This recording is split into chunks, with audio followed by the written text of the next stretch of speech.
all for being with us tonight. We're going to get our city council meeting on May the 20th started tonight.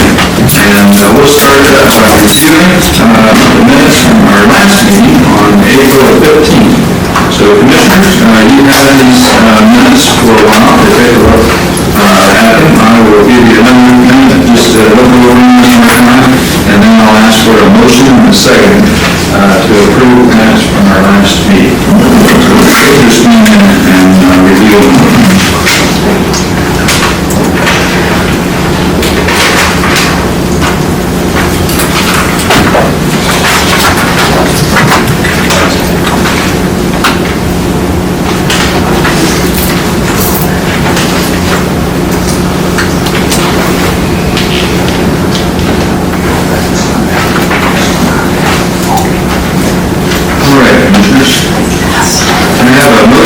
Second, to approve the minutes from the last meeting on April 15th.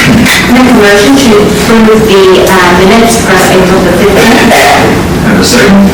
Second. Okay. Any corrections we need to make in these minutes since Commissioner Jenkins coming through? Just getting ready to send these. Okay. All right. Anything? Okay. In that case, all in favor of approving the minutes of our last meeting as written, say aye. Aye. Any opposed? None opposed? The minutes are approved.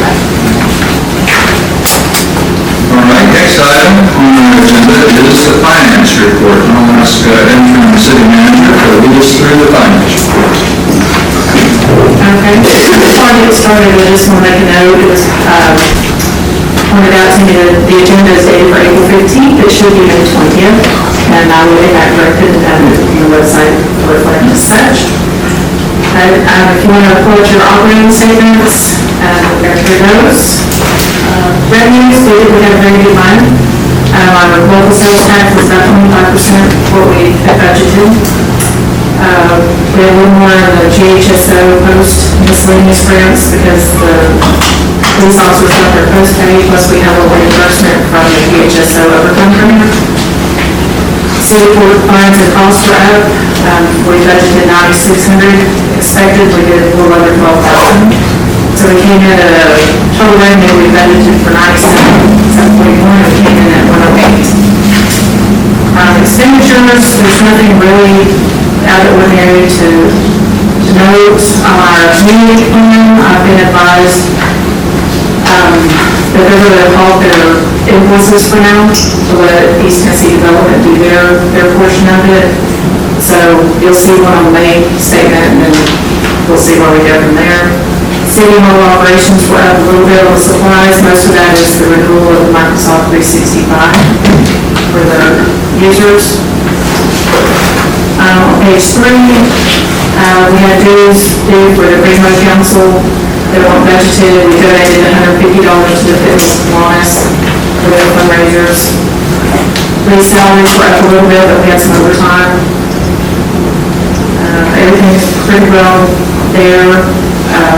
Right at budget or a little under. Public works was good. Back on page 4, you'll notice that right-to-road maintenance is up a little bit. Part of that is the porta potties, and then the other portion is the concrete for the repair that the guys did on the sidewalk down the road. So overall, we budgeted for negative income of negative $41,000. We did a little bit better at negative $25,000. Okay, thank you, City Manager. Any questions from commissioners on the finance report?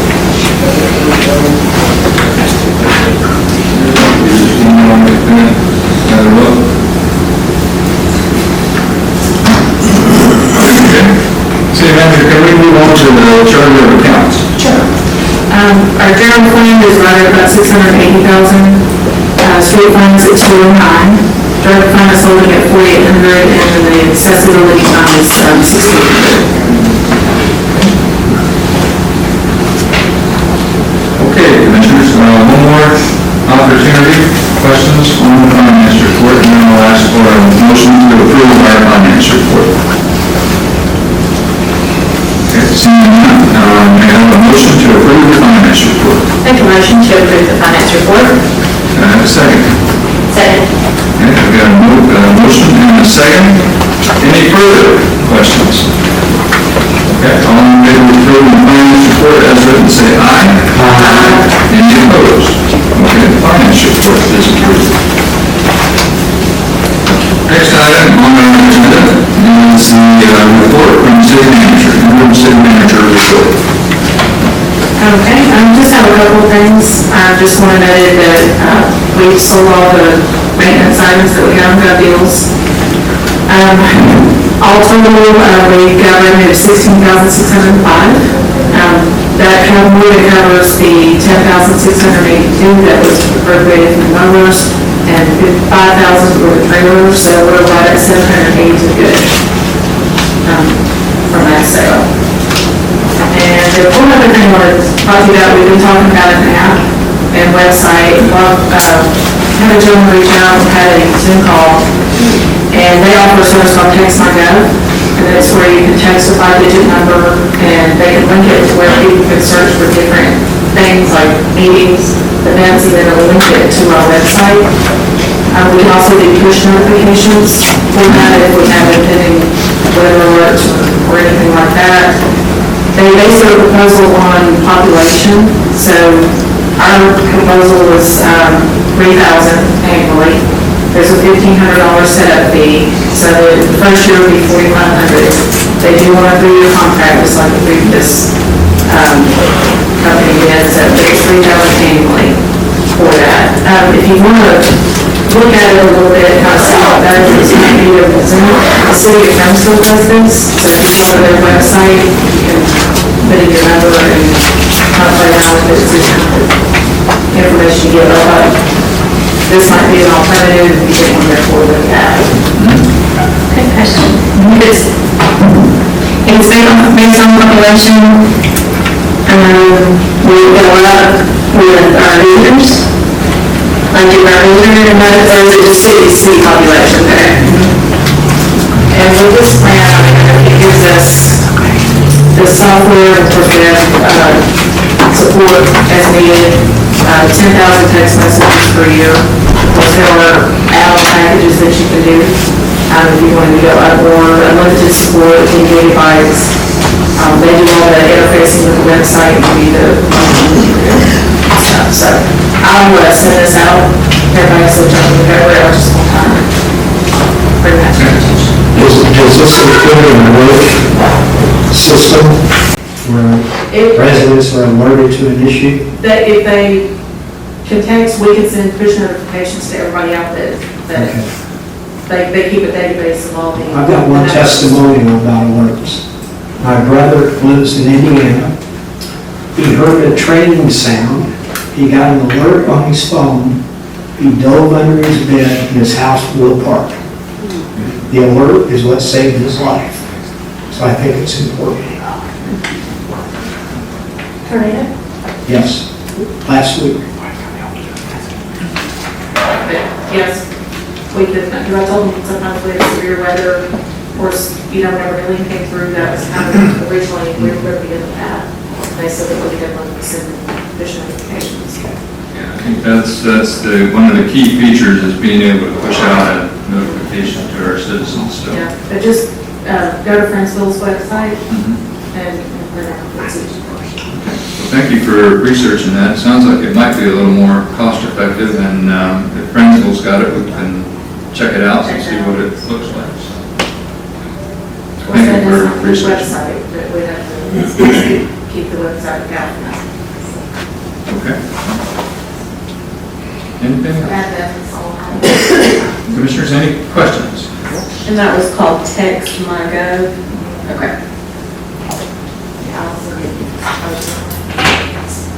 Okay.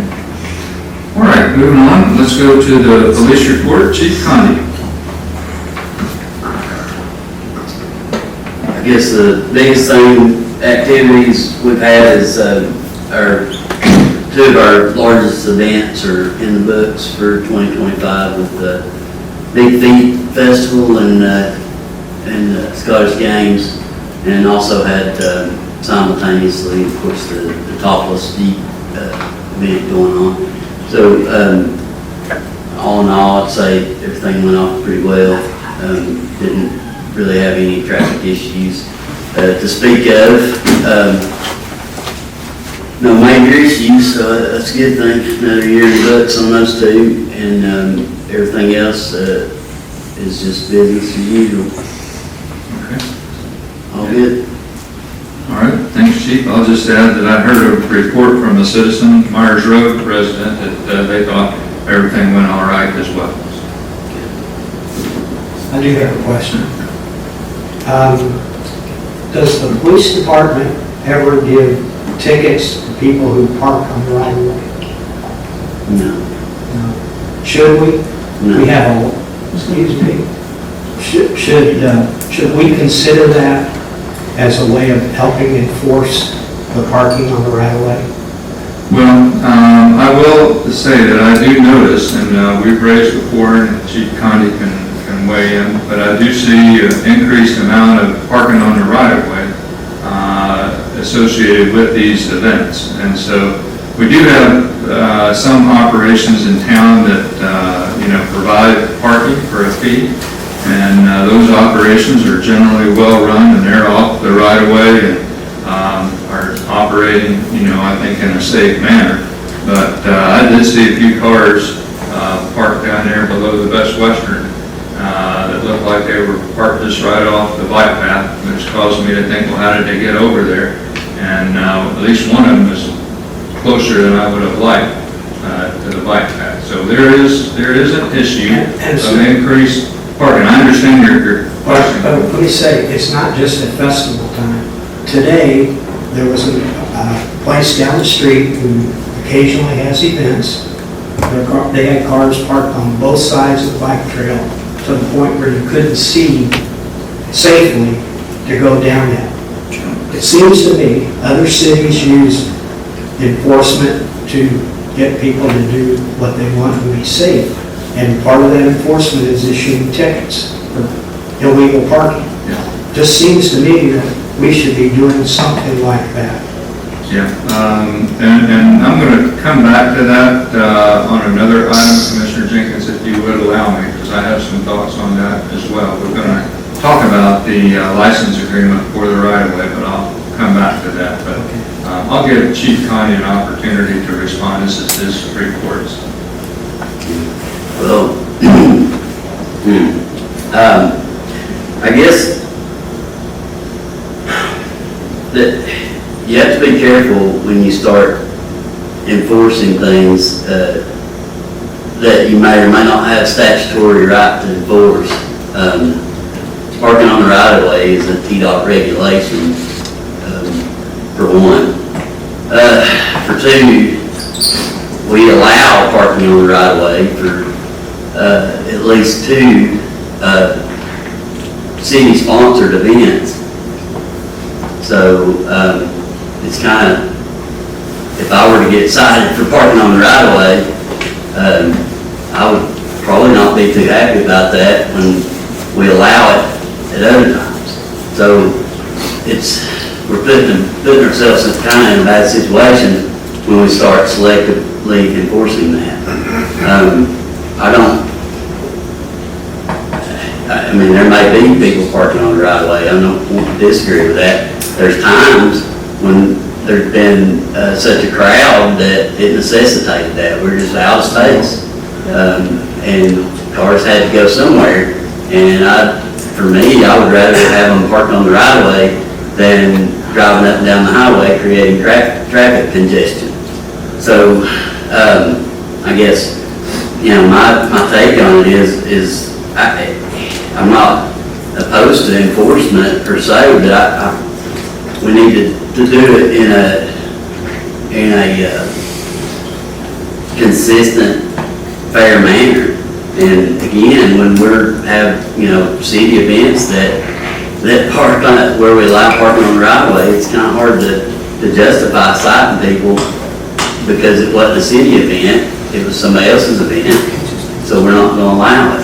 So that just doesn't, that really just doesn't make sense to me. But, you know, that's my take on it, but I am constantly trying to avoid liability issues for the city. And one of the things that will get you into a liability issue and get you some liability exposure is selective enforcement, where there's blatant favoritism shown for one event or another, as to what we allow and don't allow. So I just got to figure out a way to navigate that. I prefer to navigate it in a way that keeps us out of litigation, while at the same time, you know, keeps things safe. Is it you look at something, is it a actual safety issue, or is it just a personal annoyance? You know, I don't know, but I'm kind of talking out loud, and I'm open for discussion on it and take direction to some degree. But again, I feel like if we're going to have hard and fast rules on stuff, it has to have some consistency to it. And I don't know how you would do that when you're allowing it otherwise. So. All right, thanks, Chief. I'd like to sort of pick this back up when we talk about the license agreement for the right-of-way. I think Commissioner Jenkins brings up a good point. And Chief, certainly appreciate your opinion on that as well. Let's go next to the fire report. If anybody that would like to Address that. We did, even though it rained, the fire department did really well on our events this month at the visitor center. We still have a class going through rookie school at this time. They're probably halfway through. And so that's all I have to report. Okay. Commissioners, any questions on the fire department report, or any further questions for Chief Conde? I didn't mean to close that off. Commissioner Jenkins had one question. So, fire department or police report? Okay. Thank you, Commissioner Martin. Let's move ahead to the maintenance report. I want to cover that one as well. There's a bunch going on in our city, and I'm actually going to turn that over to Mr. Jones. One thing to talk about, I did speak to TDOT today about the fencing and all the stuff that they have left for the AED ramps. They're scheduled for tomorrow to come back and clean all that up and pull all the plastic up that's on the AED ramps. So they'll be big old bright then. So won't be able to miss that. So other than that, everything's going good. I mean, the mowing's going good other than a lot of rain. So Thank you, Mr. Jones. I think things are looking real good in the city, so I've seen you guys out there on those new mowers. Yeah, looking sharp on that, and the grass is looking sharp as well. Commissioners, any questions for Commissioner Martin, Commissioner of Streets and Maintenance, or Mr. Jones? It looked like today on Pellissippi that the order contracting was picking up litter. So they may be heading our way to go from Maryville here to get all those cars. Yeah. Maybe. Okay, thanks, Commissioner Hendricks. I'll just also address something, and maybe my ally will add on this if I don't get it right.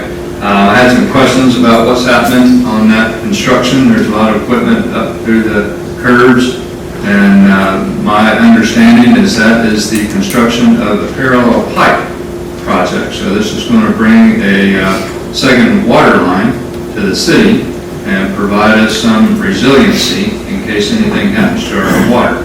So there's a great big machine up here. I didn't see it operating, but I'm being interested to see it. It's a trencher, and the thing has a track on it about that wide. And so it is an impressive piece of equipment, and I hear that it will go through shale as well. So that's what's happening up there. That is a project of the Tuckahoe Utility District, and they have been talking about it for a long time, but that is really going to provide some resiliency to our city, a second water line. Now, I got another question there. Is a sewer coming in with that water? The answer is no. There is no sewer line coming in with that parallel water pipe. That's a water pipe only.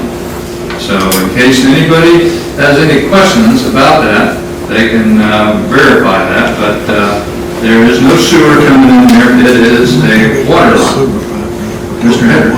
I noticed on the way here tonight, through the curves, there's some asphalt patching. So we may get some questions on, are they going to come back and patch that a little bit better? My understanding on that, and if anybody has more information, happy to chime in, is that there's going to be some additional work going on through the curves to install the power poles. So some of you all will remember, you'll remember, we had Superior County Electric come in and tell us how they are also providing resiliency to Townsend by connecting the power grid from the Townsend substation up to the substation at Heritage. And what that will do is that'll sort of complete a circuit coming over from Wares Valley to our substation and go on up to Heritage, and that will provide resiliency in our power line. In order to do that, they've got to install some new power poles. And so those poles are currently going up through the city. You might see some of those being replaced. It's a tower that's maybe 10 or a little more feet taller than the previous one. It's weathered steel, and so there's a couple of these weathered steel poles up near the substation. They're a little different type, but if you're interested in what they're going to look like after they weather, that might be some general indication. So they'll be sort of a brown color after they weather, but that's another project that's going to be going on. And Commissioner Hedrick, to come back to your question, my understanding is after they get all that work done, they're going to repave that section through the curves.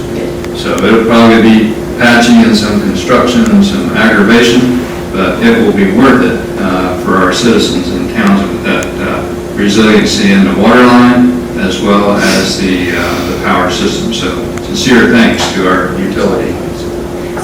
So what you're going to see now in the near future is going to come back and get Yes, ma'am. That's my understanding. To you first for your building report. We're back. Thanks for putting this on the agenda this month. We don't really have anything crazy to report. I've got 33 open building permits right now, which to my knowledge, since my tenure here, that's a record. So we're busy. Okay. And is that business and residential? Yes, sir, both. 33 open building permits. Okay. All right, thank you, Mr. Blair. Mr. Ogle, Codes Enforcement Officer report. I am attempting to contact several properties about mowing their lawns. I've got some high grass, different places throughout the city. Also working on a sign that appeared on Old Tuckaleechee, trying to find who the owner is of that sign and speak to them. So far, I found names, but no contact information. I saw that being installed this weekend, so there might be somebody at the top of Oak Gunnell Road that might know something about it. Well, that's where the property that it's pointing to, but to try to find the owner, I can find an address, but I can't find any phone number where I can speak to them. Okay. Thank you for following up on that. Okay, Commissioners, any questions for the building inspector or codes enforcement officer? Okay, thank you very much for your reports. Next, we'll turn to Vice Mayor to give us an update on the recreation report. Okay, thank you, Mr. Mayor. All right, so I have a few things to report on. For the month of June, we'll be back at City Hall for every Tuesday for the month of June. So if you want to sign up for yoga, just see me after the meeting or send me an email and I'll get you signed up for that.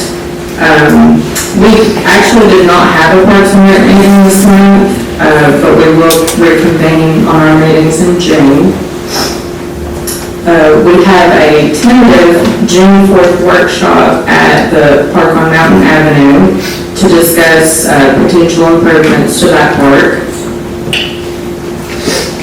So we will post that on Facebook, on the Facebook page, what time that will be also. And I had a meeting with TDEC, our new Partis consultant. Her name is Kirsten. Thomas Lane was our former Partis consultant with TDEC, and he's since moved up to another position at TDEC. So Kirsten made the visit last week on the 14th, and she visited both parks with me. So while she was here, we discussed grant opportunities after the community plan is complete. We had a cat sorting party earlier this month. All the cats for the picnic tables project. And also Denso has set up collection stations at their plant because they want to start collecting for us for that initiative. Right now, I think we have about 400 pounds of caps that are clean, sorted, bagged, and tagged, ready to go. But still a lot more to go through. And unfortunately, I did want to let you all know that one of our board members, Kathy Sostak, some of y'all know her, maybe from bingo, she had to step down from the board. I was notified of that a few days ago.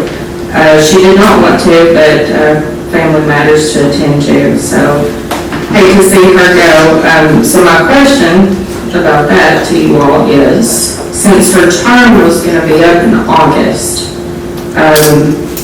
do you want me to put out a call for expressions of interest to fill that seat now, or wait until July, like I had planned to do, because there will be 2 seats that will have to be filled in August.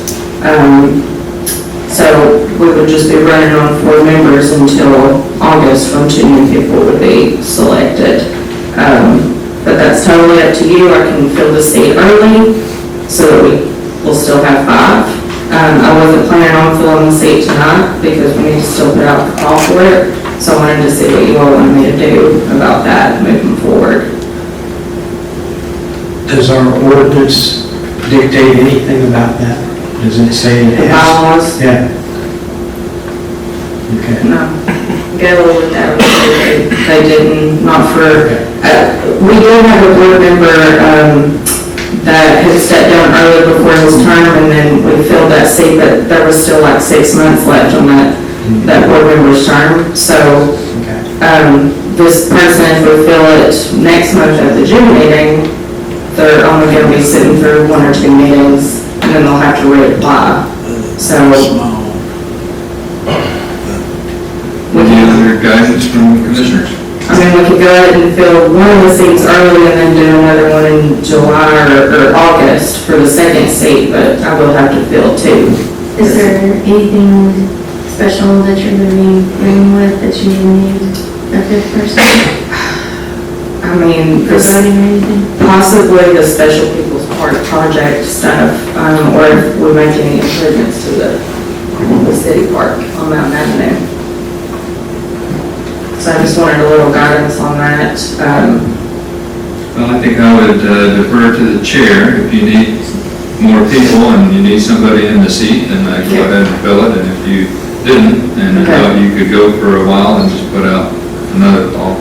Okay. That's how I would dictate it. Okay, then I will report back on that at our meeting next month and talk to Gabba more a little bit about that to see if we think we need a 5th. Right now we still have 4. One more thing.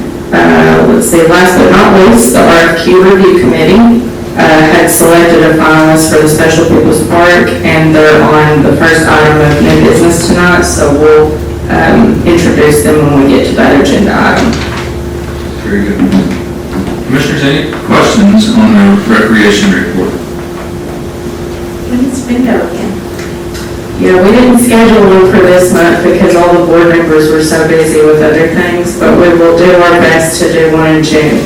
So I know a lot of people look forward to that every month. Okay. All right, thank you very much, Vice Mayor Satterfield, for the recreation report. that leads us to the community plan update.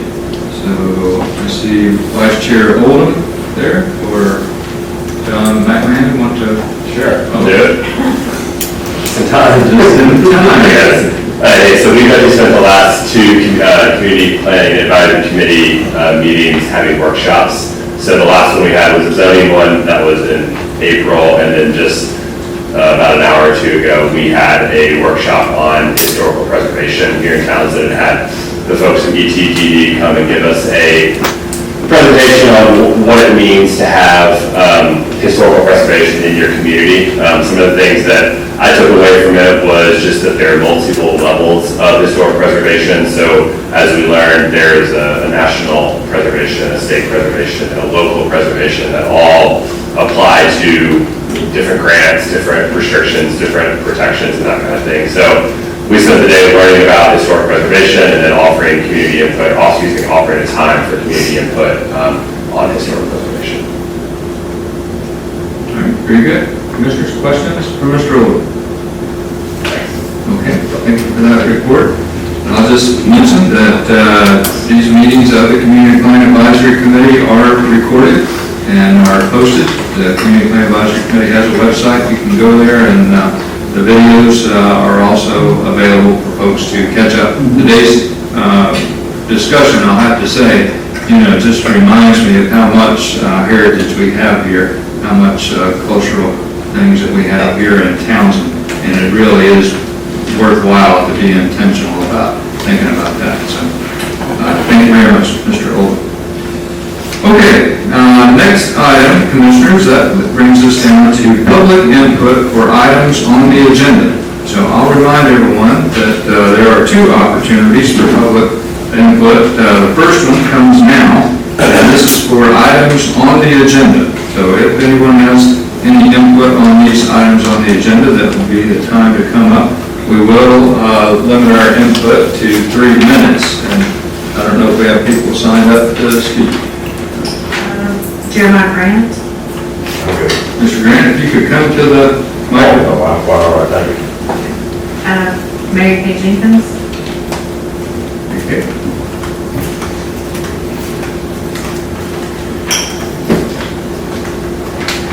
This is regarding the mural application. I would like to see the city have the maintenance department paint the tunnels a nice, uplifting, solid color that does not detract from what Townsend is, the grass, the sky, the trees.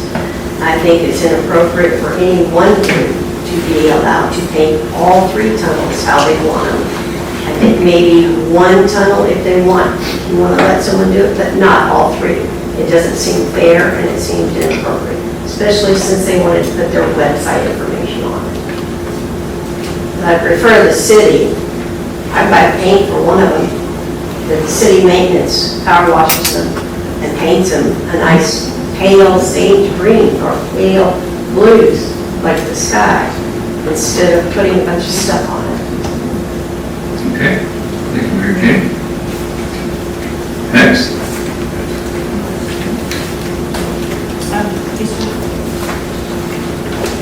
Mr. Oldham, Houston.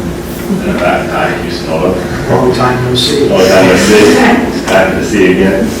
Hey, so first I want to say thank you to Kelsey for the work y'all put in to get Special People's Park close to the next step, and just want to voice my support for the CEC group.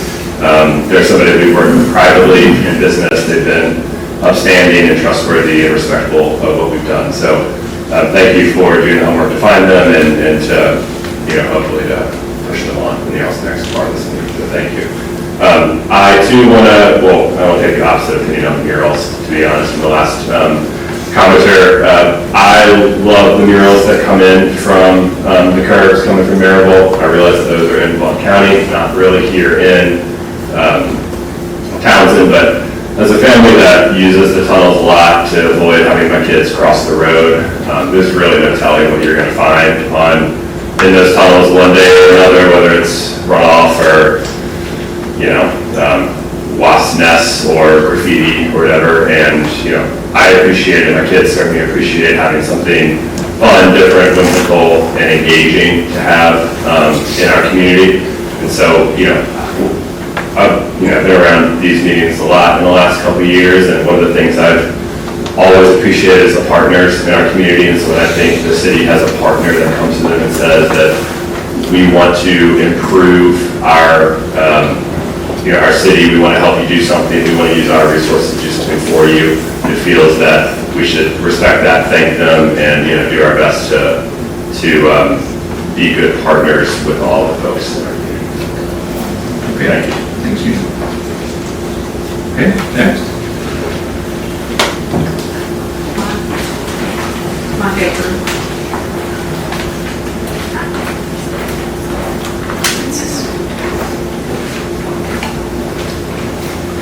My name is Mike Akert. I have property at 7511 Old Highway 73. A couple of items on the agenda tonight, one of which I'm asking, I'd like to ask this Board of Commissioners to recommend the change in the zoning regs for B2 according to the language that's written on the agenda. I realize as a commissioner that's gone through this in Blount County before, that you all don't decide that now. You can make a recommendation to the Planning Commission or present it to the Planning Commission, and regardless of what the Planning Commission says in response to your request, you can then do that at a later meeting after the Planning Commission has either approved or disapproved of it. We have done that with the minimum lot size in Blount County, which was raised after our recommendation was sent to the Blount County Planning Commission, and they refused to take action. So then after they refused to take action, we did it as a county commission. So that is entirely legal process, but it does need to go to them first, and I understand that, so I'm asking you to vote to recommend that it takes place. It has been said in previous meetings that we haven't heard from my neighbors, the Boyd and Wendy Mitchell, who own the property immediately downriver from me that's now a deli and pub. They actually own the land. They are supportive of my request to be able to camp there. And Mitchell King, which is my first neighbor upriver that actually is anything other than there is a vacant lot between us and Mr. King, but Mr. King is in support of needing a permit to camp there as well. So I would urge you to consider this seriously, because there are no other properties in B2, and it's relatively, it's highly unlikely that anybody is going to ask to be rezoned from B1 to B2 because of the significant decrease in property value associated with no longer being able to build a hotel on the property. Currently in B1, hotels are permitted, and that's the significance of the value of the property along Old Highway 73 is to be able to put up hotels there. Mr. Hager, your time is up. Okay. Thank you.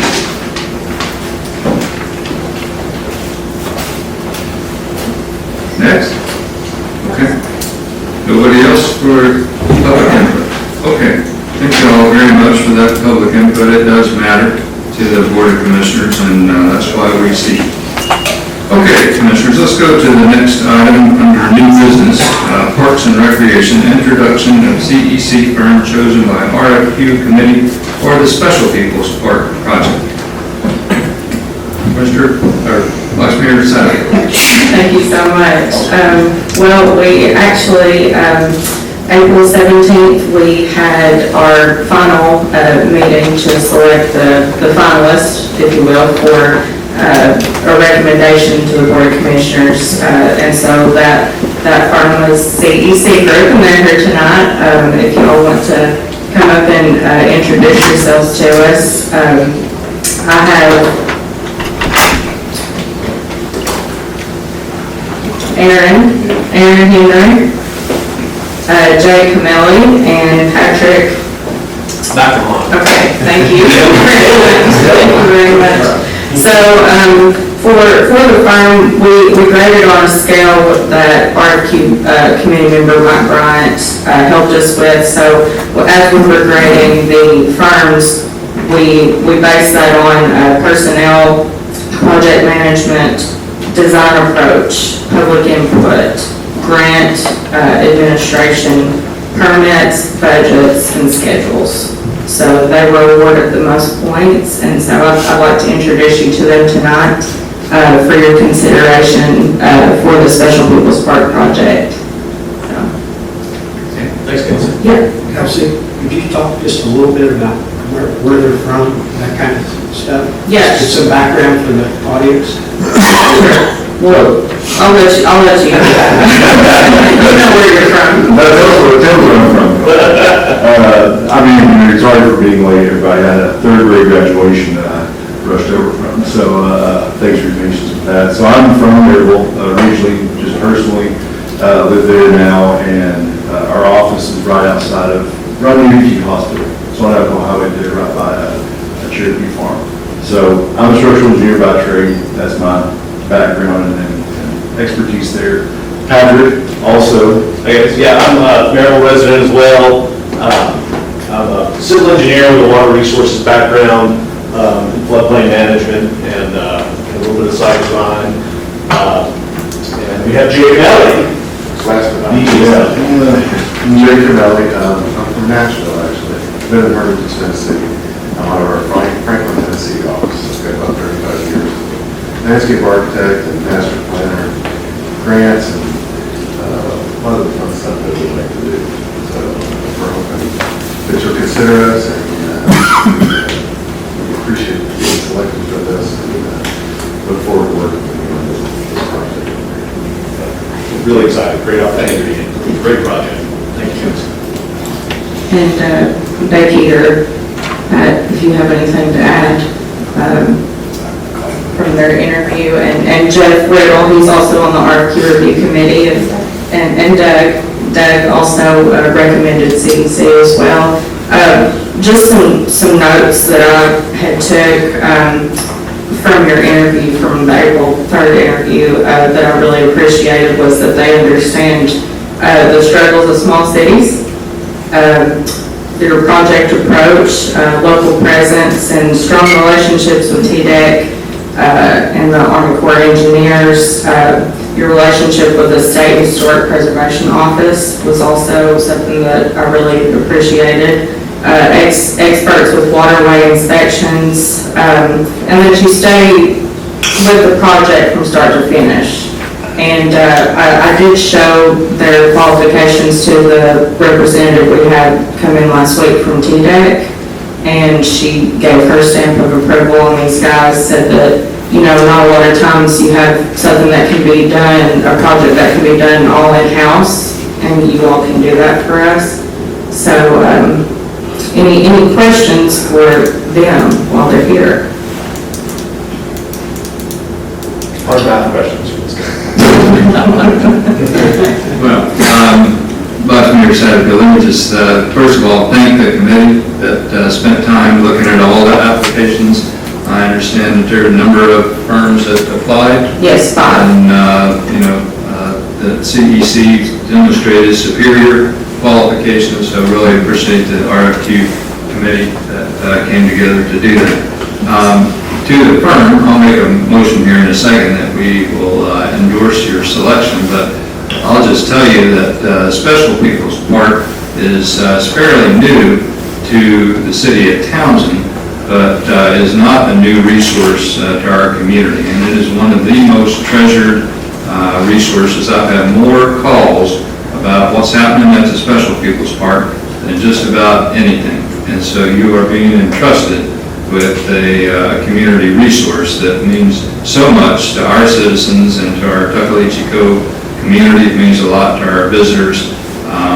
We're a small city, we're constrained on resources, y'all get that, but I can tell you Townsend has a lot of goodwill, and everything you do on behalf of the Special People's Park will just have goodwill come into your firm as well. So really pleased, again, my sincere appreciation. And with that, I'll make a motion that we endorse the selection of CEC as per the recommendation of the RFQ Committee for the Special People's Park. Second. Okay, I've got a motion and a second. Commissioners, any other questions or comments? Okay, all in favor say aye. Aye. Any opposed? Okay. Thank you all. Thank you all. Thank you so much. Next item, ordinance 34625-1C, an ordinance for the city of Townsend, Tennessee, adopting the annual budget for our fiscal year beginning July the 1st, 2025, and ending July the 30th, 2026, on first reading. Whereas Tennessee Code annotated section 91-116 requires that all funds of the state of Tennessee and all its political subdivisions shall first be appropriated before being appropriated and expended, and that only funds that are available shall be appropriated. And whereas the municipal budget law of 1982 requires the governing body of each municipality adopt and operate under an annual budget ordinance presenting a financial plan with at least the information required by the state statute, that no municipality may expend any monies regardless of the source except in accordance with the budget ordinance, and that the governing body shall not make any appropriation in excess of estimated available funds. And whereas the Townsend Board of Commissioners has published the annual operating budget and budgetary comparisons of the proposed budget with the prior year actual and the current year estimated in a newspaper of general circulation not less than 10 days prior to the meeting where the board will consider the final passage of the budget. Now be it ordained by the Board of Commissioners of the City of Townsend, Tennessee, as follows. Section 1, the governing body projects the anticipated revenues from all sources and appropriates planned expenditures for each department, board, office, or other agency of the municipality herein being presented together with the actual annual receipts and expenditures of the last preceding fiscal year and the estimated annual expenditures for the current fiscal year, and from those revenues and unexpended and unencumbered funds as follows for fiscal year 2026, and including the projected ending balances for the budget year, the actual ending balances for the most recent ended fiscal year, and the estimated ending balances for the current fiscal year. And I will highlight that there is a budget table here provided in section 1. Section 2, at the end of the fiscal year 2024, the governing body estimates fund balances or deficits as follows, and there's a table there with our general fund balance. Section 3, the governing body herein certifies that the condition of its sinking funds, if applicable, are compliant pursuant to its bond covenants, and recognizes that the municipality has outstanding bonded and other indebtedness as follows, and the table ensues. In section 4, the coming fiscal year, the governing body has planned capital projects and proposed funding as follows, and there's a table there. And section 5, no appropriation listed may be exceeded without an amendment of the budget ordinance as required by the municipal budget law of 1982, Tennessee Code 6-56208. In addition, no appropriation may be made in excess of available funds except to provide for actual emergency threatening the health, property, or lives of the inhabitants of the municipality, and declared by 2/3 vote of at least a quorum of the governing body in accordance with Tennessee Code 6-56205. Section 6, a detailed financial plan will be attached to this budget and become part of this budget ordinance. Section 7, the annual operating and capital budget ordinance and supporting documents shall be submitted to the comptroller of the treasury or comptroller's designee for approval pursuant to Title 9, Chapter 21, Tennessee Code, annotated within 15 days of its adoption.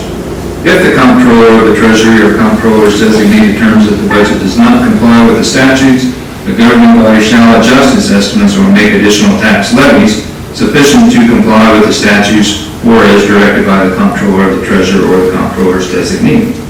Almost there. Section 8, all unencumbered balances of appropriations remaining at the end of the fiscal year lapse and revert to the respective fund balances. Section 9, all ordinances or parts of ordinances in conflict with any provisions of this ordinance are hereby repealed.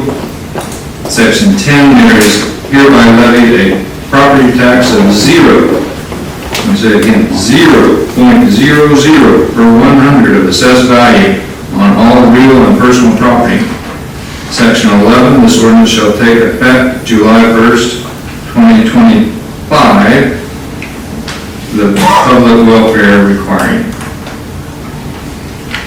All right, Commissioners, may I have a motion and a second? We'll get this up for discussion and we'll see if we have any questions. I make a motion to accept the ordinance 346-25-1C. I have a second. Second. And I got a motion and a second. Commissioners, any questions? We've gone over this in our budget workshop and you received the budget tables for your review. And they will be posted as appropriate. In section 10, the fiscal year that's given 24, is that 24 or 25? It should be 25, we'll notice that. That's section 11, this ordinance shall take effect July 2025, is that? Section 2. Oh, section 2. And 11. Yes. Section 2 needs to change fiscal year 2026, is that correct? City recorder? Be the fiscal year 2025. 2025, okay. So we need a modification in section 2, 2025, and also one in section 11, ordinance shall take effect July 2025.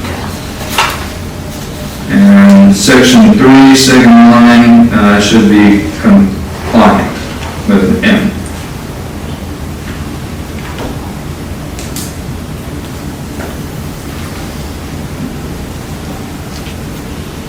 Eagle eyes?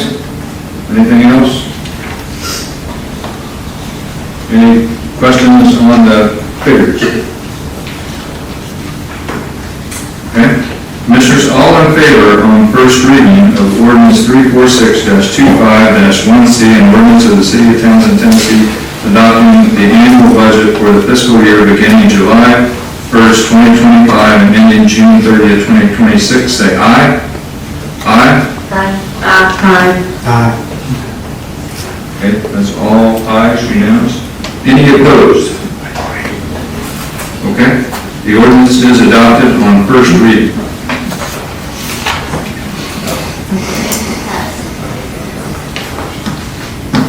Okay.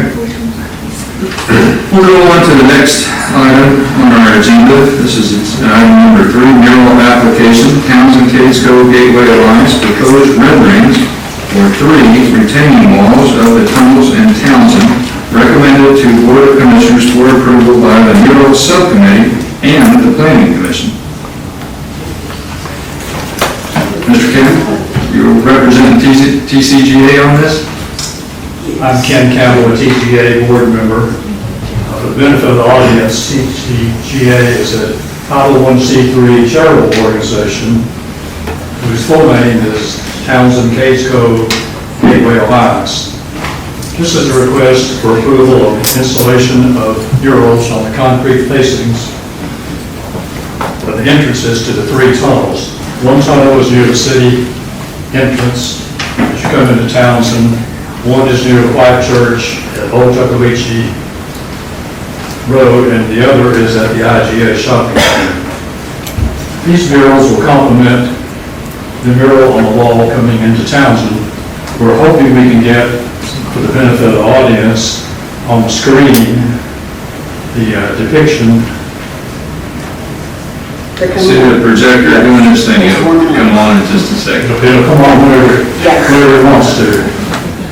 But as it warms up, I will comment that the, Okay, here we go. Well, that's not it.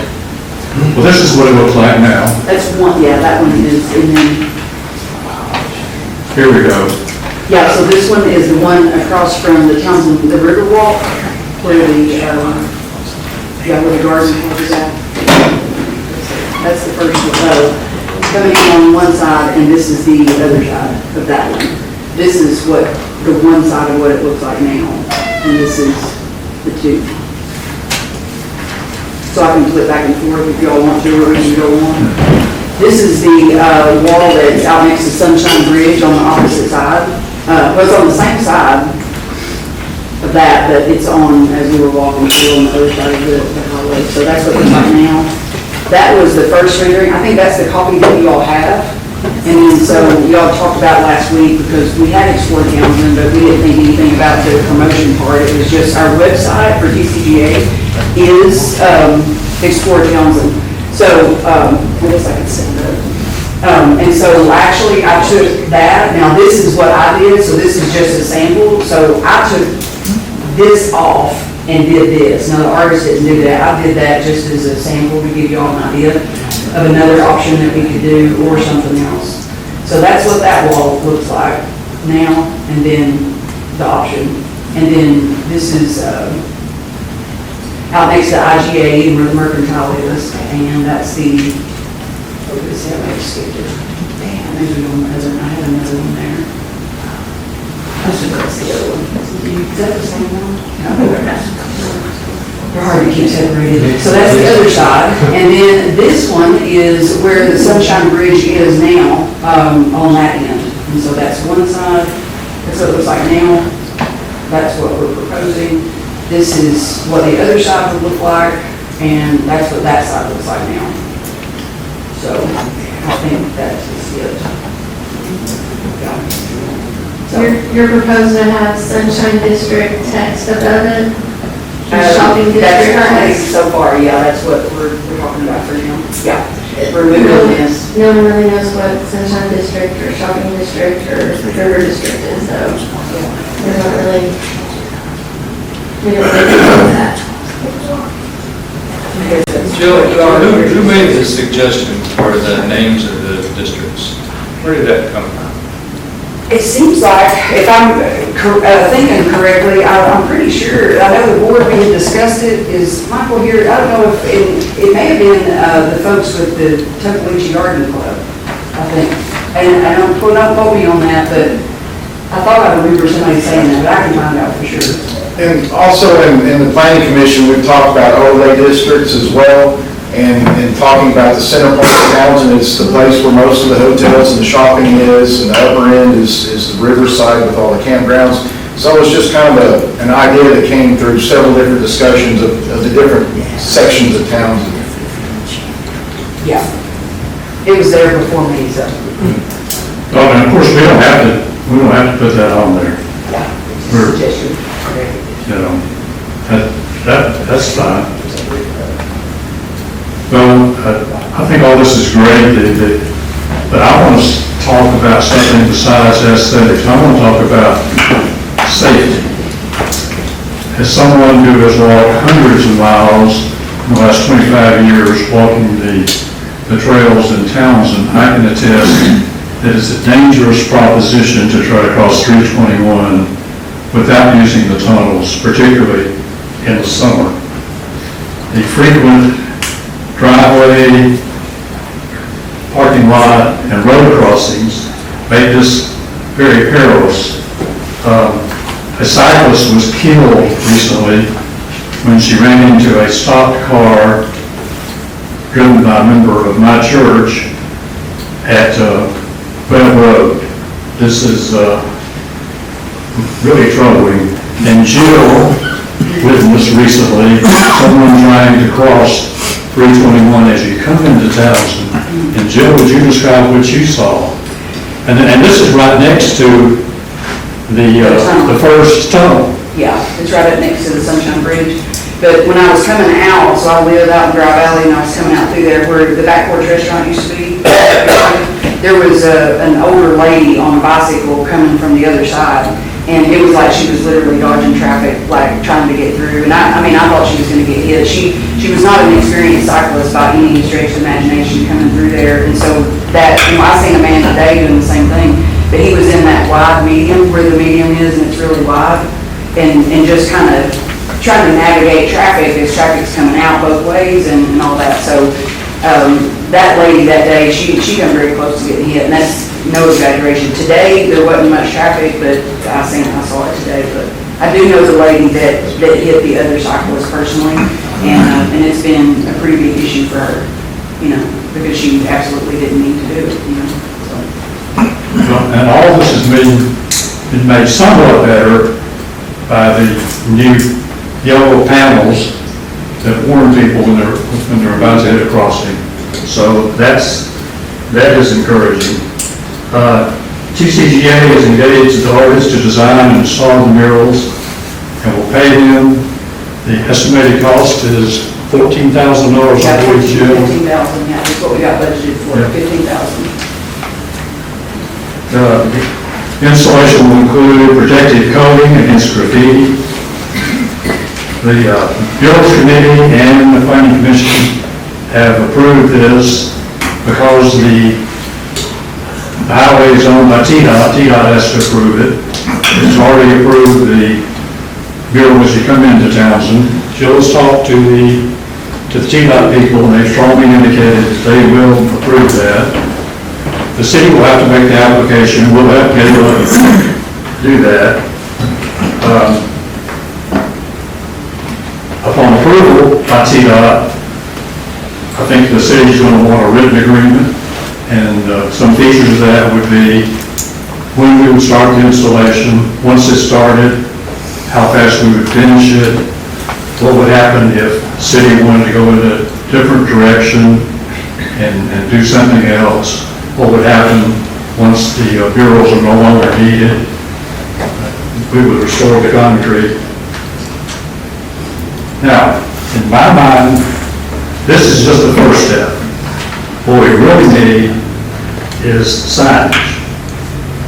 And TCGA wants, as the next step, to help the city with signage to encourage people to use the tunnels.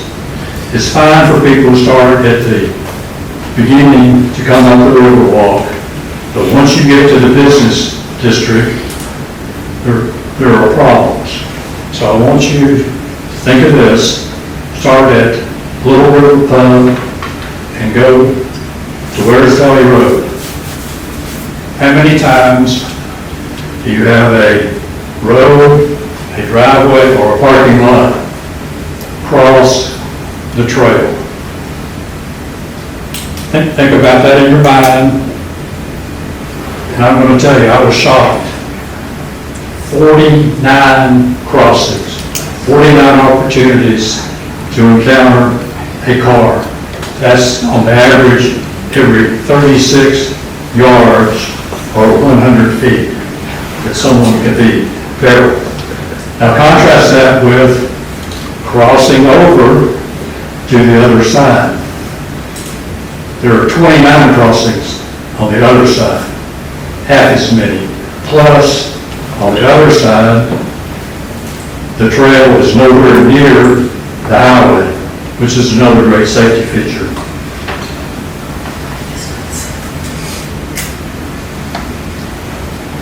We brainstormed signage in a meeting recently, got some input from the mayor, got a great idea to have message boards at the end of each trail. I think that would really help educate people. I'm sure we can get other ideas. I bet the police chief will have an idea. I think we probably need a stop sign on the trail at Webb Road. And possibly at other roads. Jill and I would be happy to answer any questions if you have them. Okay, thanks, Mr. Campbell. We're here to talk about the murals, but we appreciate the additional suggestions here. So let me see if I can get a motion of discussion. We'll get it up for questions, see if we can answer any questions from Commissioner. Can I have a motion to approve? We'll have to approve this by a resolution, so I'm just going to go ahead and ask for a motion on the resolution. And if then we'll be able to get it up for discussion. So, can I have a motion on Resolution 289-25-1P, a resolution of the City of Townsend, Tennessee approving the mural rendering submitted by the Townsend Case Cove Gateway Alliance to be placed on the retaining walls of the 3 tunnels along the Townsend Bike Trail? Make a motion to approve resolution number 289-25-1P. Have a second? Second. Okay, now, Commissioners, any questions for TCGA or the legislation that you'd like to share with Commissioners? We keep saying that the Murals Committee approved it, and the Murals Committee did not. I listened to all 3 minutes of their meeting. They did not review it in relationship to the ordinance. Not one word other than we're supposed to. They never talked about it. The ordinance says it has to be on a building. It doesn't say a building or a structure. It says it has to be on a B1 property. The trail is not a B1 property. It's on, if you put one on a business property, there's a finite amount of time that it can be there because the owner of the property controls it. He can say, I'm tired of that mural, take it down, we're going to put it different. With it being on tunnels, there's no authority that says how long it's going to be there, whether they can change it or not, that sort of thing. So I'm having trouble with the fact that the mural committee approved it because they did not compare it to the ordinance. Like I said, I listened to all 3 minutes of the meeting. Okay, other comments?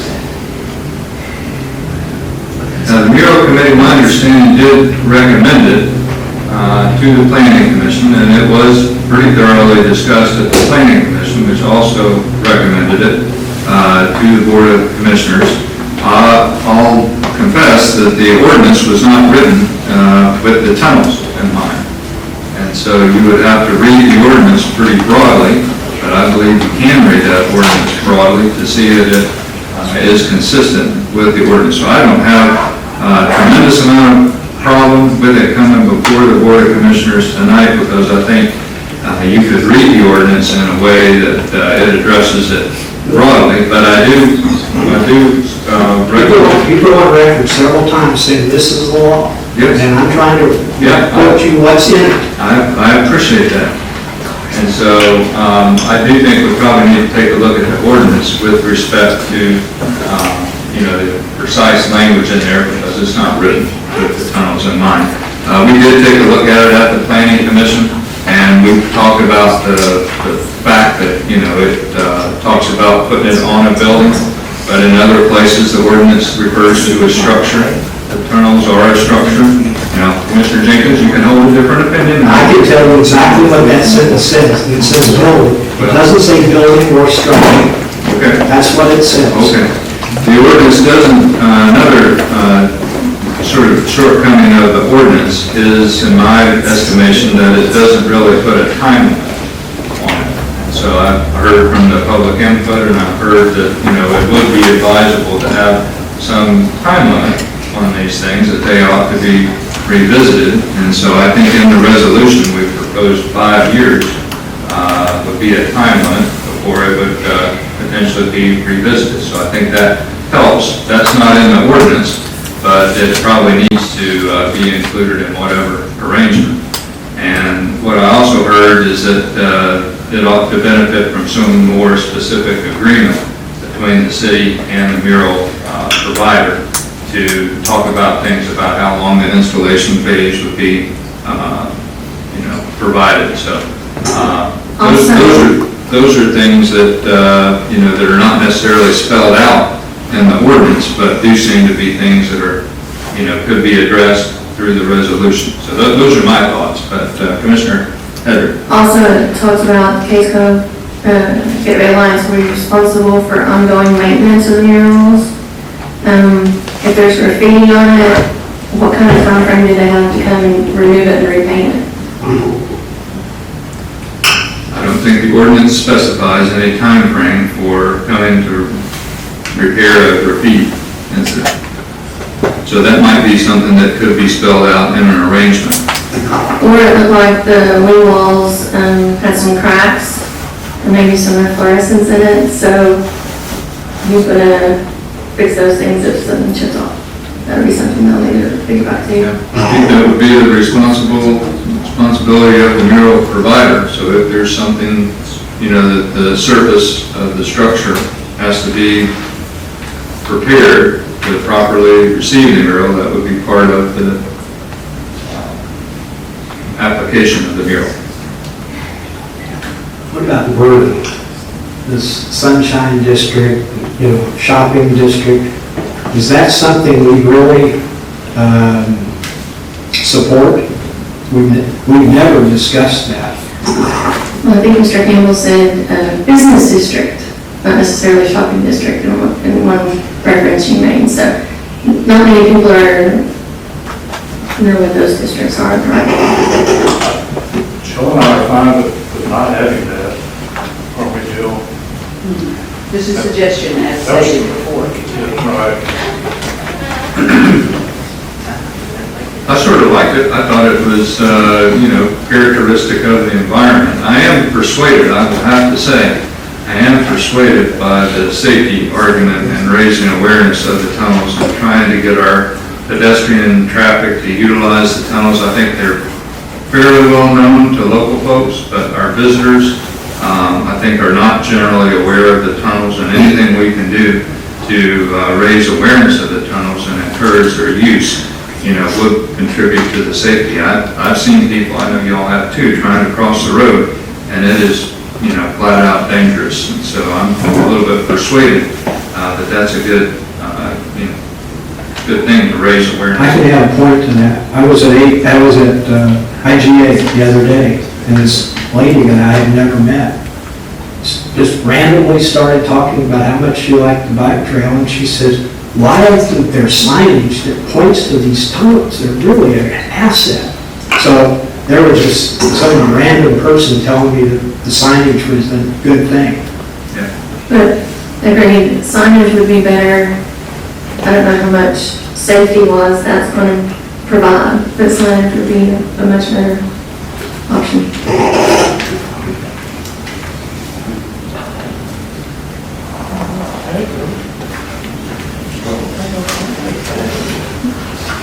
Okay, other comments? Commissioners? Okay, we've got a motion and a second. Commissioner Jenkins, I want to come back to the ordinance. When we met for planning commission, we had a copy of the ordinance in our packet. I don't see a copy in my packet tonight. Do you have it there? I don't have it with me. It's sitting on my desk at home. Okay. Well, my recollection, my comment in the planning commission is I thought it could be read broadly to a situation that probably does need to be modified. It's probably one we ought to put on our list in terms of maybe adding some of these things about a time limit and about an agreement between a mural provider and the city. We're fairly new. I think this is the first time we've ever, well, maybe it's only the second time we've utilized the mural subcommittee. So we're getting some experience with our ordinance, but it's generally my thought, and it's not inconsistent if it's read broadly. What do you think? Well, first of all, it's the very first thing it says, it has to be in a B1 property, and this is not.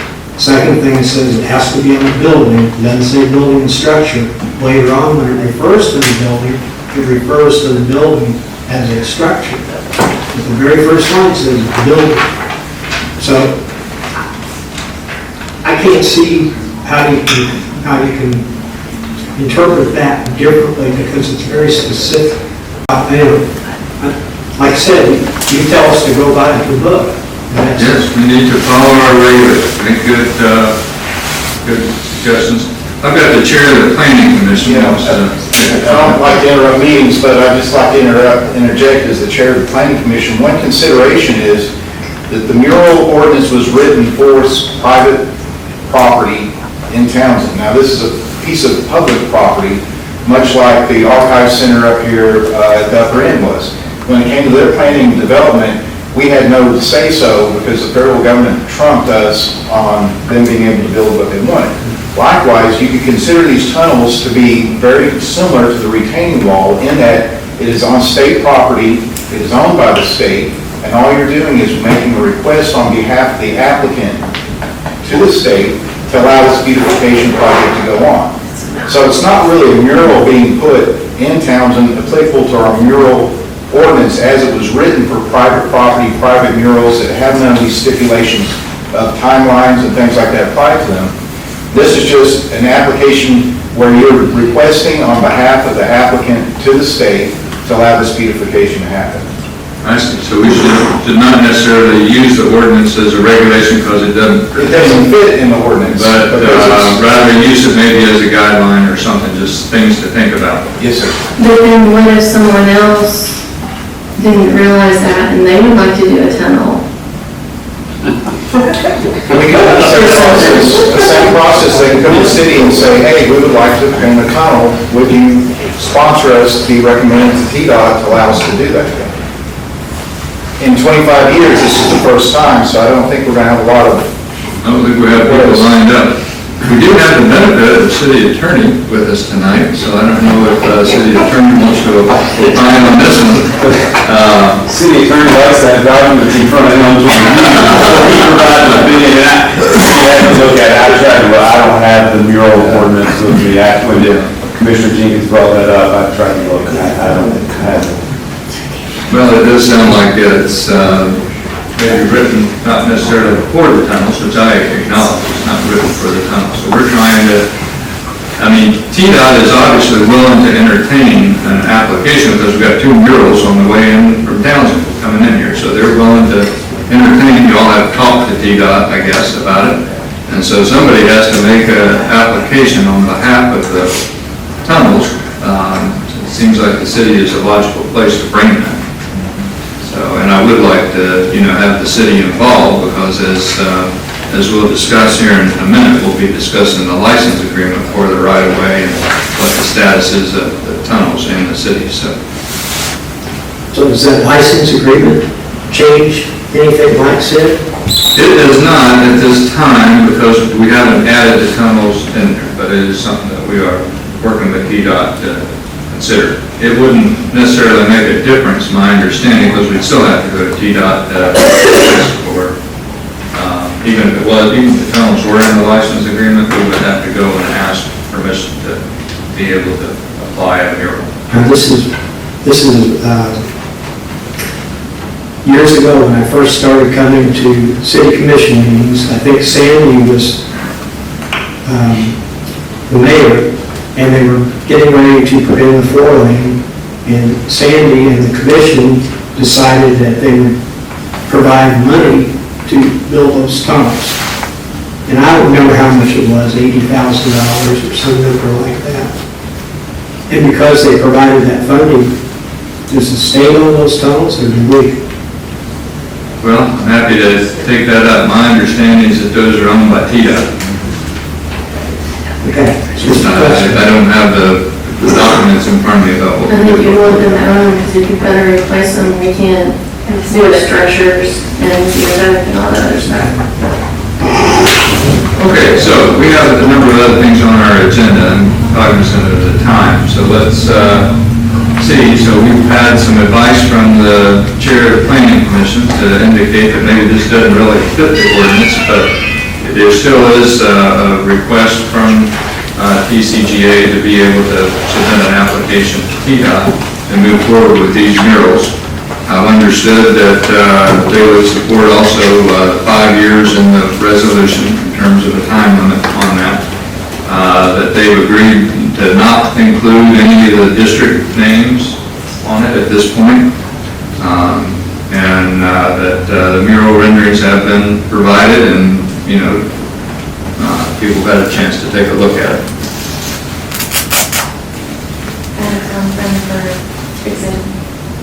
Add a time frame for repair of significant damage. Can we add that to the agreement that we're going to put in place? Certainly.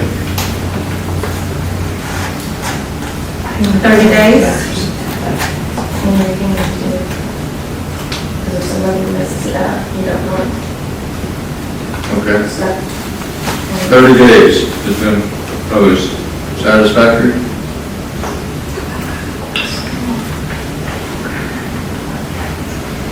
Seems satisfactory. Okay. Another question, are we gonna remove all lettering from all the walls, like the River District, even, do we like, the Townsend, Tennessee, or just no lettering whatsoever?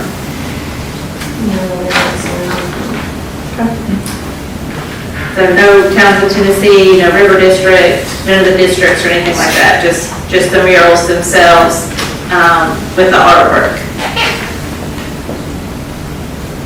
I kind of like having Townsend on there, Townsend, Tennessee.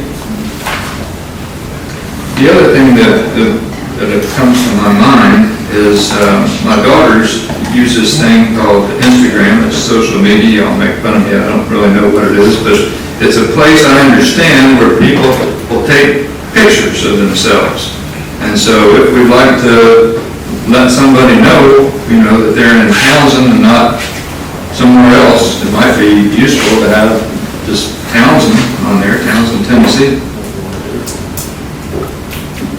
I'm not afraid to say Townsend.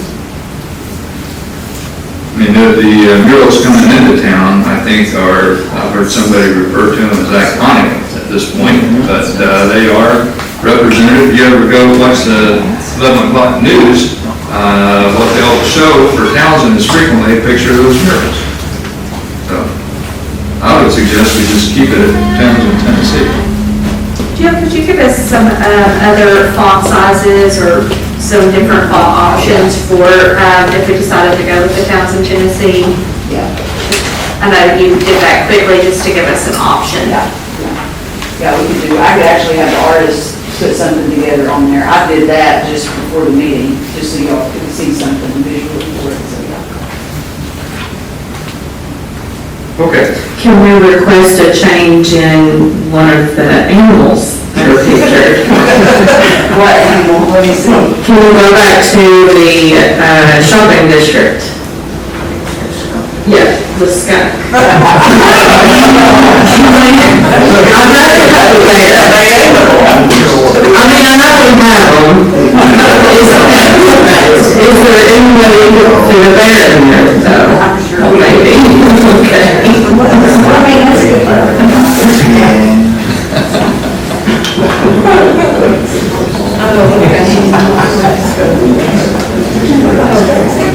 Can we go to the other picture in this shopping district, please?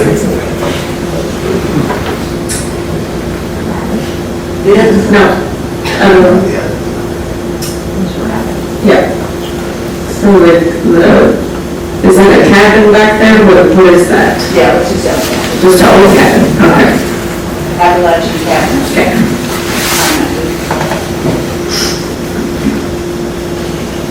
Okay. All right, so. Okay, so we've given a lot of feedback. I think we have agreement on the general parameters on what we're approving as something that would go forward to TDOT. So there is a next step, should we approve this resolution 289251P. And number 4 in here says that let's see, number 4, it will provide a contract with the vendor to complete the mural and advise the Board of Commissioners when the work is ready for inspection. Let me read this resolution so everybody knows what's in there.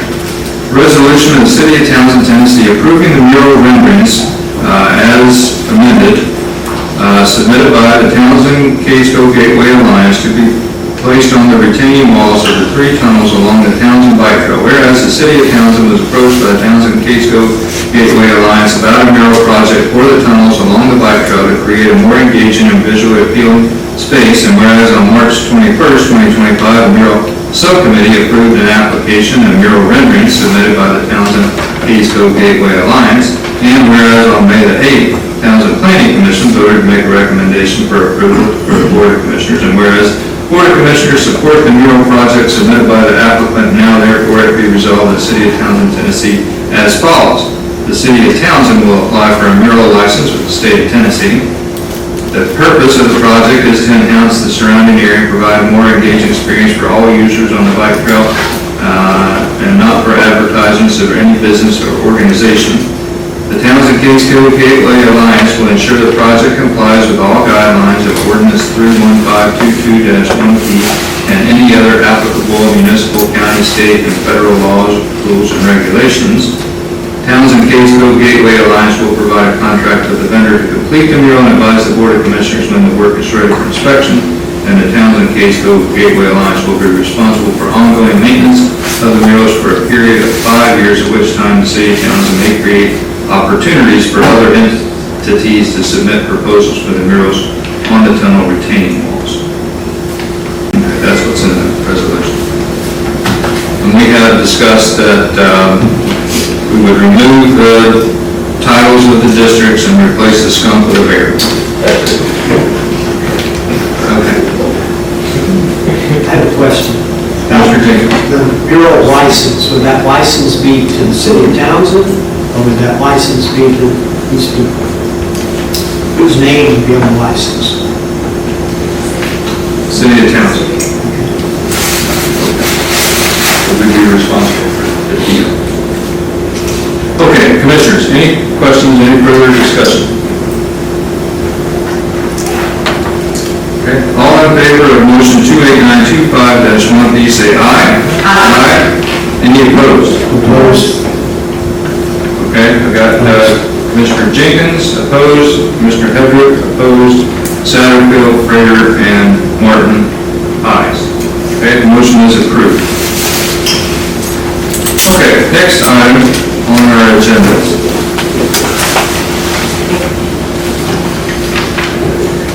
is Resolution 29025-1C, resolution of the City of Townsend adopting the revised Blount County Hazard Mitigation Plan on first reading.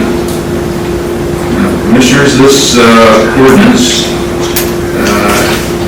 is pretty technical, but I'm going to read it here. Resolution of the City of Townsend Board of Commissioners adopting the revised Blount County Hazard Mitigation Plan. We have to do this periodically to make sure we're updated. Whereas the citizens and property within Blount County are subject to the effects of natural hazards, hazard events, and pose threats to lives and cause damages to property, and with the knowledge and experience that certain areas, i.e. flood hazard areas, are particularly susceptible to flood hazard events, and whereas Tennessee Code Annotated Section 58-2-518 through TCA 58-2-1010 requires that state-declared disasters after November 1st, 2004, the eligible local government applicants shall have a hazard mitigation plan approved pursuant to the Stafford Act. And whereas Section 322 of the Federal Disaster Mitigation Act of 2000 states that all local governments must develop an all-hazard mitigation plan in order to receive future hazard mitigation grant program funds. And whereas the Board of Commissioners of Blount County fulfilled this obligation on November 17, 2005 by adopting the Blount County Hazard Mitigation Plan, and whereas the Board of Commissioners of Blount County requested the Director of Emergency Management update the plan periodically to ensure its compliance with all state and federal regulations, and whereas Blount County Emergency Management Agency, with the assistance of the Tennessee Emergency Management Agency, have completed a comprehensive update to the Blount County Hazard Mitigation Plan, and whereas the Federal Emergency Management Agency approved the update plan pending adoption by the Blount County Commission and other legislative bodies of the municipalities in Blount County, now therefore be it resolved that the City of Townsend legislative bodies in regular session assembled 20th of May 2025 hereby adopts the updated Blount County Hazard Mitigation Plan. Be it further resolved that this resolution takes effect from and after its passage, and that any part of any proper resolution to the contrary is hereby declared null and void, public welfare requiring. Okay, that's what the resolution says. Can I get a motion and a second and get it up for discussion? I make a motion to accept resolution number 29025-1C. 2020-25-1C. Have a second? Second. Okay. City manager, can you provide any additional context on this? Basically, the last time we adopted it was in 2019. We're going to add it as we have to. We actually have the Blount County Emergency Management Director that's home here to answer any questions. Okay. Very good. Thank you so much for being with us tonight and spending your time listening to all things in the city of Townsend. Yes, sir. I'll answer any questions you have. As far as hazards, and this plan only covers natural hazards, it doesn't cover man-made hazards. But the top four that we have for Townsend are flooding, of course, high winds, straight line winds, and that could include tornadoes, and then flooding and wildfire, wildfire too, and then snowstorms, ice storms. And so what happens when you adopt this plan is basically what we've done is we've basically done homework for you. We've gone through and figured out what the hazards are and what some of the projects could be that you could apply for funding, have mitigation grant funding to mitigate those losses, those hazards. Actually, Townsend Fire Department, Tom Staines, he's your fire chief, and he's also our general services director for the county. He applied for a $10,000 hazard mitigation grant to this program for wildfire prevention training. And so that was something that was one of the first actually hazard mitigation grants that we had. So we also have another one for the city of Alcoa. They applied for $900,000 for two very large generators for their water plant. Because when they built it, they didn't include a secondary and primary power. May 2017 storm that came through Passion Road in the county and actually Springbrook area, the entire Springbrook area. That took out the primary and secondary power sources of power, and they were 12 hours away from running out of water from all the city of Alcoa, a good bit of the unincorporated county. So when they saw this opportunity, they wanted to apply for that. So we recently got a contract for that, and they're in the process of installing those generators. And then the Blount County Highway Department received a $120,000 grant contract for a flood mitigation program, or flood mitigation project over there off of Caldwell Road, which is, if you know where Single Station Road is, just on the Alcoa Highway, it's on the other side of that huge UTV spring farm, and they regraded the property a pasture for some reason, and now it floods the neighborhood to 6 feet high, 6 feet deep, every time it rains hard. And so this grant is going to help them mitigate that. So if y'all had if there's ever a situation where after we pass this, that you can think of a project that you would like to get funding for, please let us know, and we'll do everything we can to help you. Okay. Thank you very much, Mr. Cole. Yes, sir. Any questions? Commissioner Martin, Commissioner Satterfield, I know that y'all have had special interest in this and looking into all of our preparations. You know, it's not too far from our hearts and minds, our colleagues on the other side of the mountain. You know, some of the things that they're still recovering from over there. Any questions on this? I think it's a good idea to approve these updates to the hazard mitigation. I think it's a good idea, but have you read it? 259 pages of reading pleasure. I've got 72 pages done. I'm just glad I didn't have to write it. I have had the opportunity to discuss it with Chief Stallions as well, so he's helped me to understand this. No questions. No further questions? It's good to know about the grants, though. Okay, let's see if we can call the question on this one. All in favor of approving resolution 290-25-1C, say aye. Aye. Any opposed? Okay, that is adopted. Okay, commissioners, that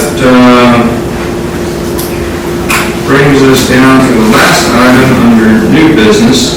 In your packets, I am sharing with you, we'll have this at our next meeting for further discussion, is a copy of a new license agreement between the City of Townsend and the State of Tennessee, mainly TDOT, with respect to the right-of-way. Now, we currently have a license agreement on the right-of-way, But one of the things that has happened significantly is that there's been a effort to allow some property owners to buy back certain land that was in the right-of-way. And so that has precipitated a very long process of dealing with different encroachments. And so we've had some historical encroachments that TDOT has been trying to resolve over many years. And they are at the point where they have resolved many of the historical encroachments. It doesn't necessarily mean that encroachments don't continue to happen, which is unfortunate, and we will have to address that. But that's what has precipitated the update of this license agreement. So it's not necessarily new. It's the license agreement that includes the bike trail, and as you heard discussed, it could also include the tunnels at a certain stage. And so this is the license agreement for your information now, so that you can take a look at it before I sign it. I think it would be a good idea to update our license agreement. This is what helps us to maintain some oversight of the right-of-way. And so, as Commissioner Hedrick reminds us from time to time, nothing goes in the right-of-way. There are maybe some exceptions from time to time on public safety and certain things like the benches that we put in there, like a mural, planting a tree, we can get exceptions from TDOT, and this license agreement would not change that. We would still need to seek permission in large part because a good part of the city of Townsend is on a large archaeological site. And so y'all will recall part of our cultural heritage is that we sit on a large archaeological site that is given quite a bit of oversight by the state of Tennessee. State archaeologists are very interested in this. It's part of our heritage, part of things we need to pay attention to, but a lot of that road was excavated as part of the big dig, some of you will recall. So that's what this is. I'm happy to entertain, well, maybe only one or two questions now, but happy to entertain more, but I'm sharing this now for your information. So I'll pause there and just see if there's any questions right now. I have to read it first. I'll have to read it first. Yes. Yeah, we're not going to adopt them tonight. It's for your information. You got a whole month to read it. It's not 259 pages long like it has the mitigation plan, but it does have some things in there, and I know that there will be some questions about the tunnels, what are the responsibilities and things like that. So it's generally covered in there, but it is important. It's what gives us the ability to enforce things on the right-of-way. And I will say that one of the things that is a very special feature of our community is the green buffer zone. I'm aware that people have continued to make encroachments, paving, operating businesses in the green buffer zone and the right-of-way. And that is not something that is allowed. And so if businesses are operating their business in the right-of-way, using it as a parking lot, using it to display things, that's generally not allowed. But the state doesn't always have the resources to be able to provide oversight. And because the green buffer zone and this right-of-way is an important feature of our community, I strongly believe that we ought to keep an eye on that, keep this license agreement up to date. It does require some responsibilities on our behalf, but it also does give us some ability to conduct some of those activities in the right-of-way that might not otherwise get conducted. So with that, I'll leave it with you, and y'all we'll take it up again next month. We are in agreement with them. Yes. Can I get a copy of that, please? Yeah. I do have some concerns about what this will cost the city. If we do maintain the bridges and the tunnels and the guardrails, things like that. That is my big concern, is the cost of keeping some things updated that we may be taking over. Yeah, I It's think my it's, biggest concern. yeah, it's important when you read the license agreement that TDOT would still continue to be responsible for the structural integrity of those things like the tunnels. We would not be responsible for that. But if mud comes in from the ends, we would be responsible. If there's a problem with the joints, that would still be on TDOT, my understanding. Now, there's a section in this agreement that talks about improvements. If we decide we're going to make improvements, like make another tunnel, then that's sort of on us. So just and keep in mind that there is a section on improvements, which I'm not sure that we undertake any payments. And snow removal as well. We want you guys to do the snow removal. Okay. So that is a job. Yeah, we'll take a look, make sure we've got all that covered. That's why I want to give you all plenty of time to take a look at this. Okay, Commissioners, let's move on to unfinished business.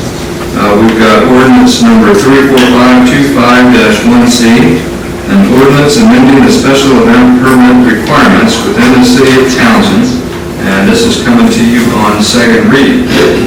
So this is a result of some conforming changes that we would need to take in response to arrangement that we recently signed with the Smoky Mountain Tourism Development Authority. So you'll recall that, and I'll read this ordinance now so that you know what's in it. Ordinance number 345-25-1C, an ordinance amending the special event permit requirements within the city of Townsend. Whereas the Board of Commissioners of the city of Townsend recognizes substantial community benefit that may result from community events which can provide cultural enrichment, economic vitality, and enhance community identity. Whereas current ordinance set forth in Title IX, Chapter 5 of the Townsend Municipal Code require property owners to obtain individual permits for each special event. Whereas certain properties plan, coordinate, and host frequent special events, and it is necessary to ensure the public health, safety, and welfare of event patrons, residents, and visitors, other visitors, and to provide for fees, charges, and procedures required to administer the permit process for certain properties and events. And now, therefore, it be ordained by the Board of Commissioners of the City of Townsend, Tennessee as follows. Section 1. Section 9-502 of the Townsend Municipal Code shall be amended to provide a definition of large event. Large events means any event with a capacity reaching 12,000 participants in a 24-hour period calculated from midnight of one day to midnight of the following day. Large events planned, coordinated, or hosted by any single permit holder shall be limited to no more than 2 large events in any 4-week period and no more than 15 large events in any calendar year. Section 2. Section 9-503 shall be amended to create an annual special event permit. Notwithstanding any other provisions in this chapter, any tourism development authority which owns property within the city of Townsend municipal limits shall be entitled to apply for an annual special event permit.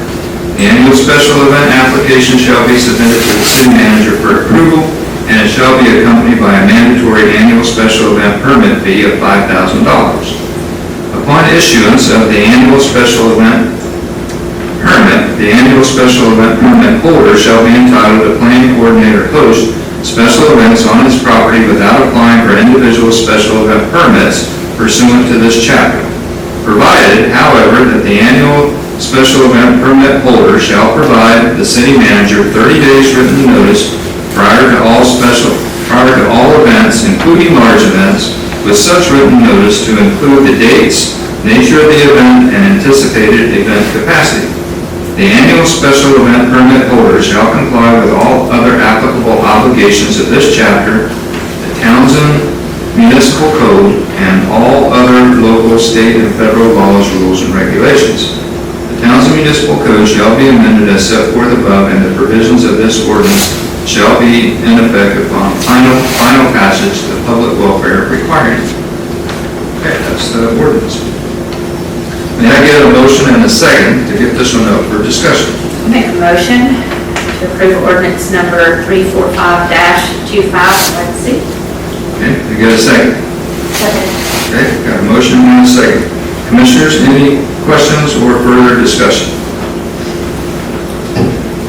I find that there's a whole lot of holes in this. As an engineer, I wrote a lot of specifications, and there are just all kinds of things in here that could go not as you intended because they're so loosely worded. I've taken it upon myself to write revisions to this ordinance that I'd be happy to share with you guys if you want me to. I just think it needs to be much more defined what's being applied for, what we're allowing. So, Okay, thank you, Commissioner Jenkins. Other questions, comments? Like I said, this kind of follows what we signed for an agreement with.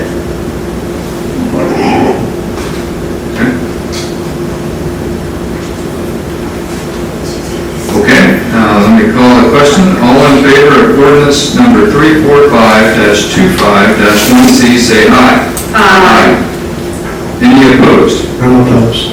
Okay, so I've got Jenkins opposed and all other commissioners in favor saying aye. The motion is approved. Okay, that brings us down to public input not on the agenda, but before we go there, let me ask and see if any commissioners need a break. Yes. 2 minute break. Yes. Okay. We'll have a 2-minute break, and then we'll take up the public input on the agenda. Okay. Other business.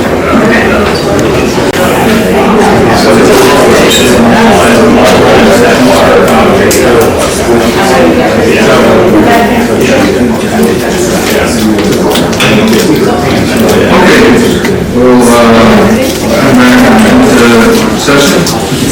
All right, Commissioners, let's take a public input not on the, or items not on the agenda.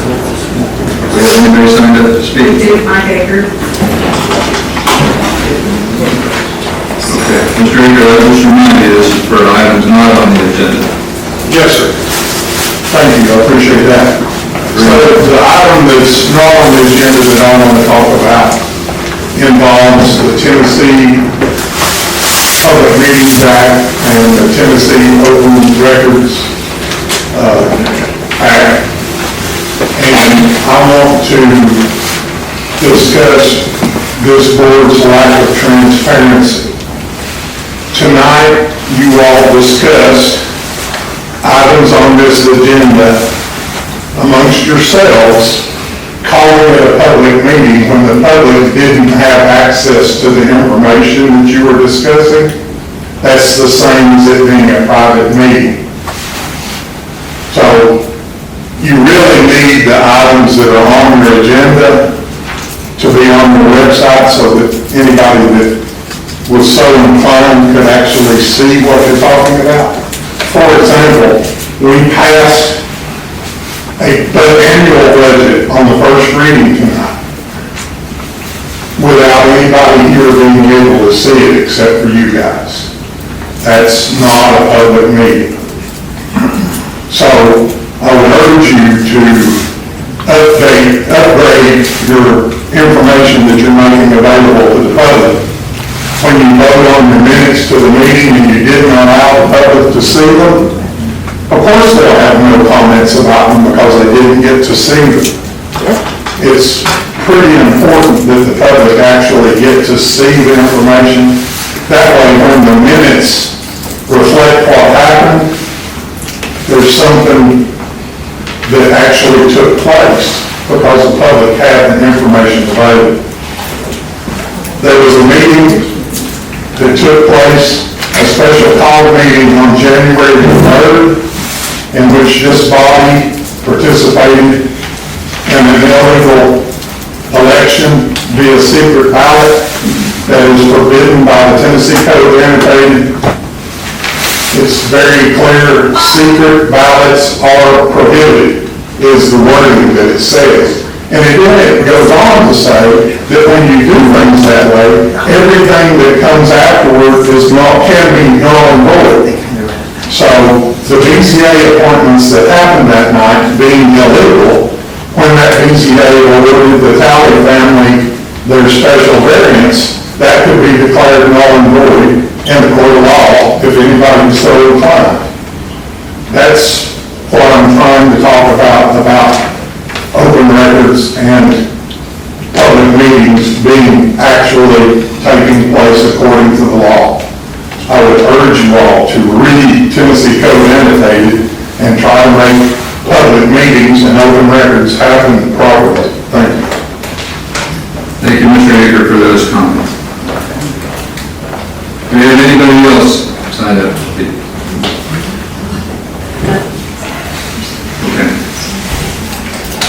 City Manager, when we post our agenda online and we make it available for folks, the documents are usually available for them to review. Not online. Not online, but they're available at City Hall. Because I've had several residents come in and request this and that. Okay, thank you very much. Okay, let's move on to our next agenda item. Under other business. And as we take up other business, I'd like to ask City Attorney to come and provide some reflections and guidance to us in terms of our responsibilities and our the statutes and ordinances.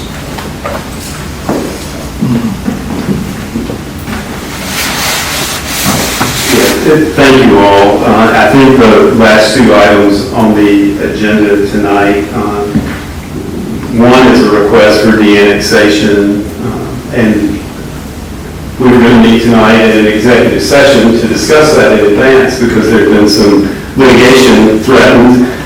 We received confirmation from the individual who threatened that litigation today that there was no threat of litigation. So now all these guests are going to have to listen to my explanation of what's required and when a de-annexation process is appropriate. De-annexation is a very limited remedy in Tennessee. It's not something that happens often. There really aren't a lot of cases interpreting the loan statute on de-annexation. De-annexation can happen in one of two ways. It can happen via public referendum, where 3/4 of the voters must approve it.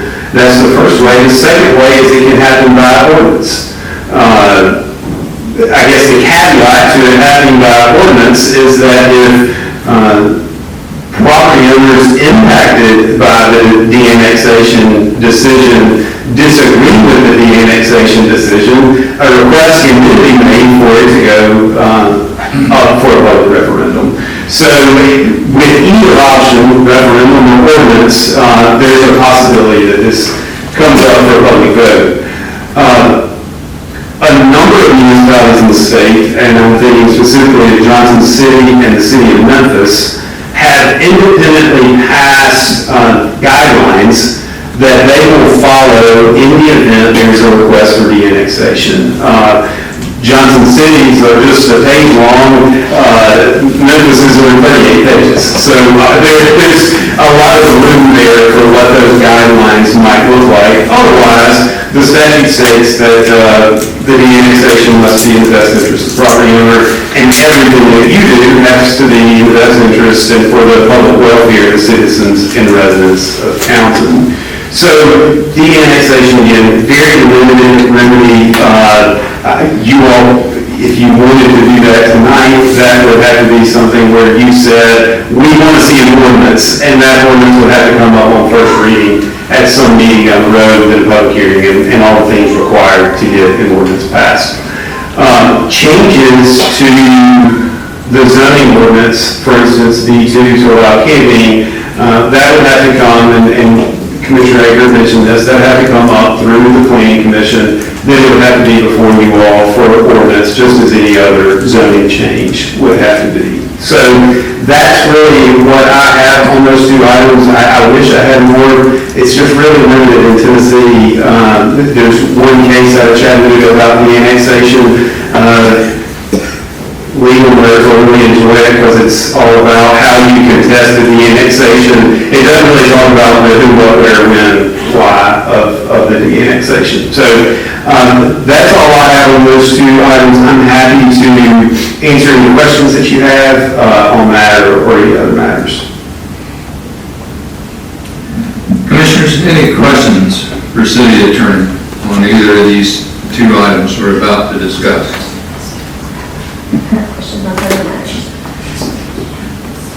Well, these are the two that are up for discussion right now. Are they related? No, but he said that he would answer questions on other items. Okay. Yeah, I'm going to do it now, while I'm here to answer questions. Okay, go ahead, Commissioner Head. Well, okay. And, meeting a while back, there was votes and we all thought that there was all yes votes. But at the next commission meeting, Commissioner Jenkins said he voted no, or said, I can't remember which one. And so my question is, can you change your vote after that night or after that vote and you move on when you change that? And then also, the second question is about the secret ballot for the BZA Planning Commission. Is that allowed or not? So let me take the first one.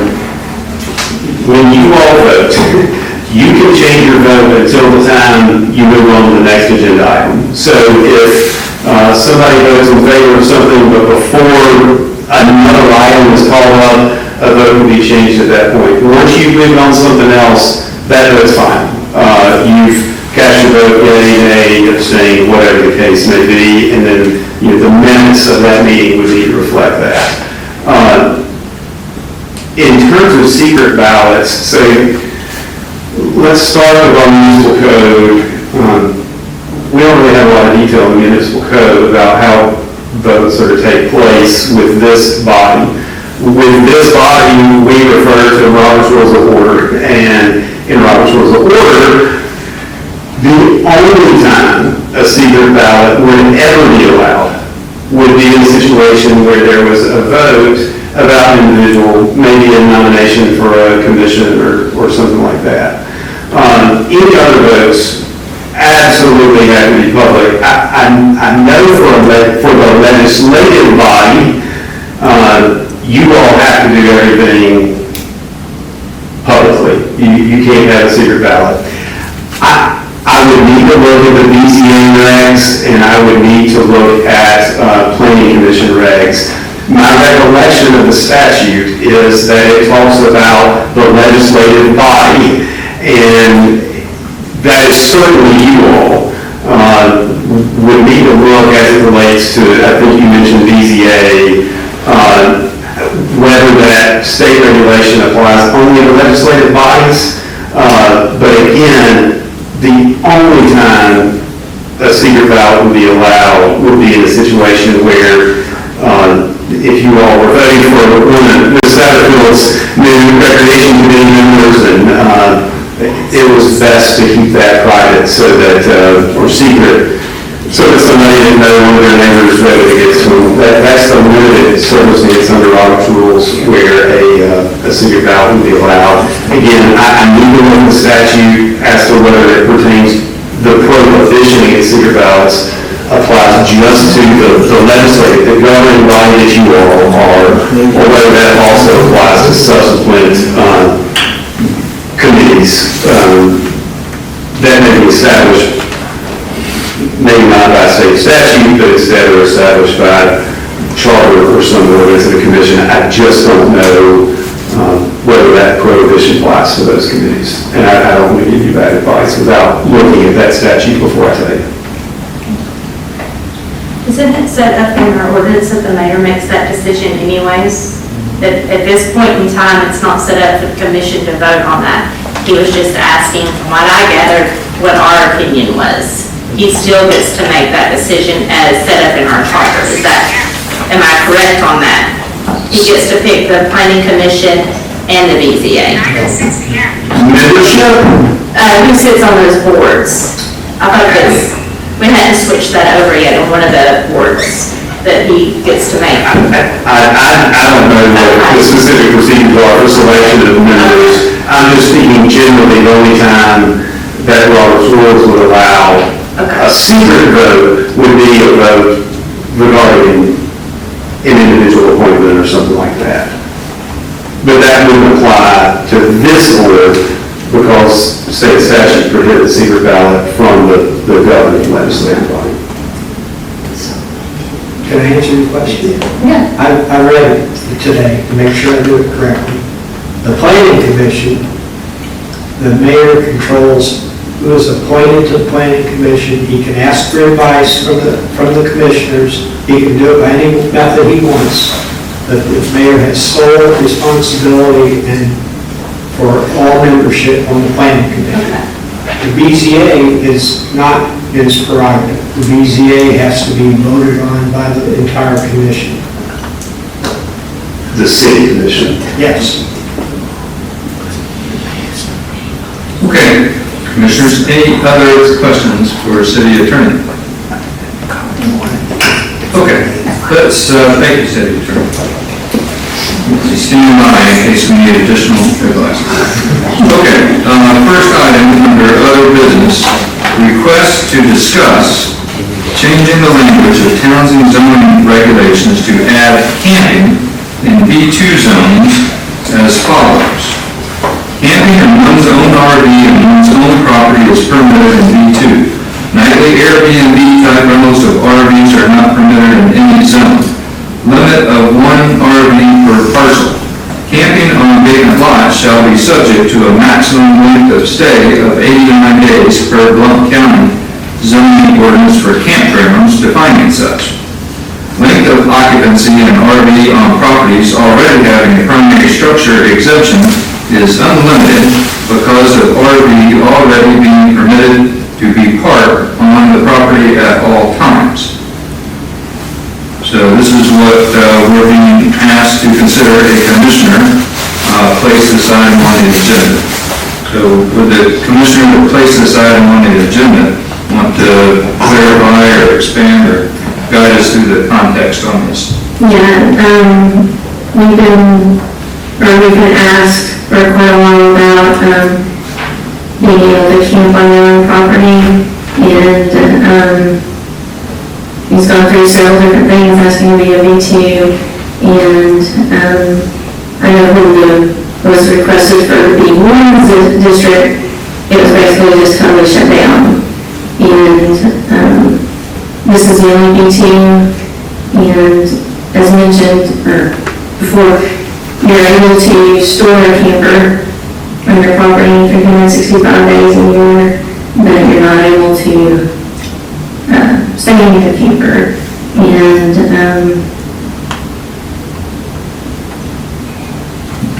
I'm just trying to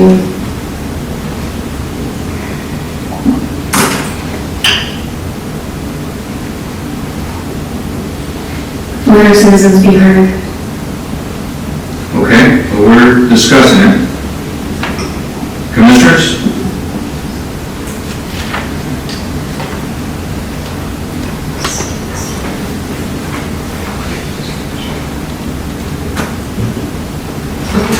So 89 days is all summer, you pull it in there in May, you move it out at the end of August. So 89 days is basically being able to camp in it for the whole summer.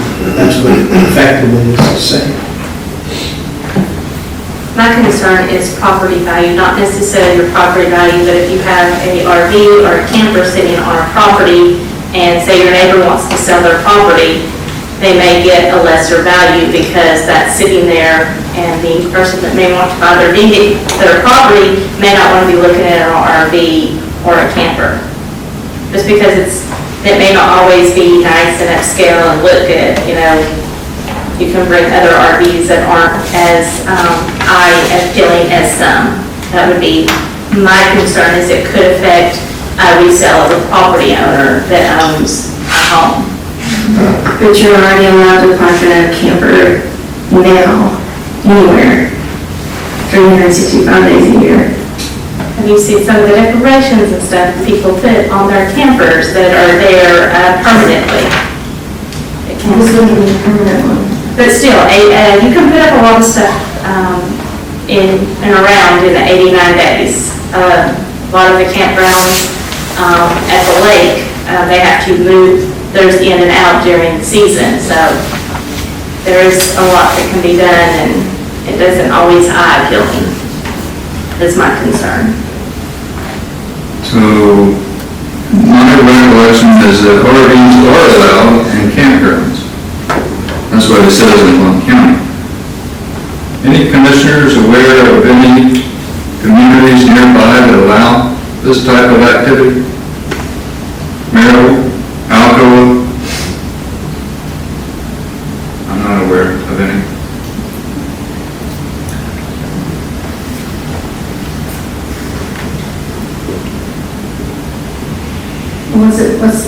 What's the difference in this and living in one? You can have an RV and you can occupy an RV in a campground. No, living in one. I'm not following you.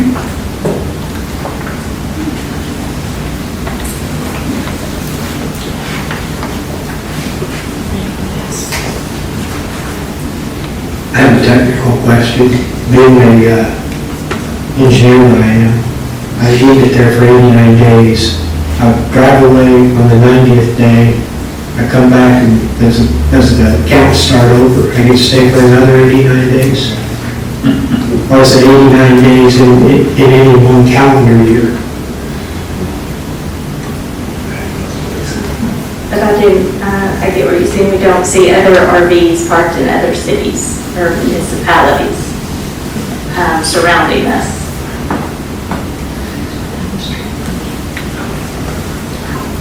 Okay, any other discussion?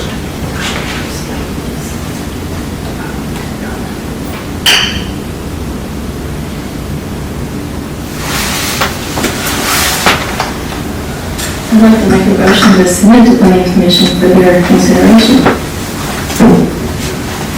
Okay, I've got a motion to submit this language to the planning commission for their discussion.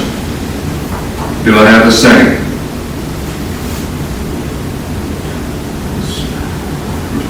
Second. Okay, discussion.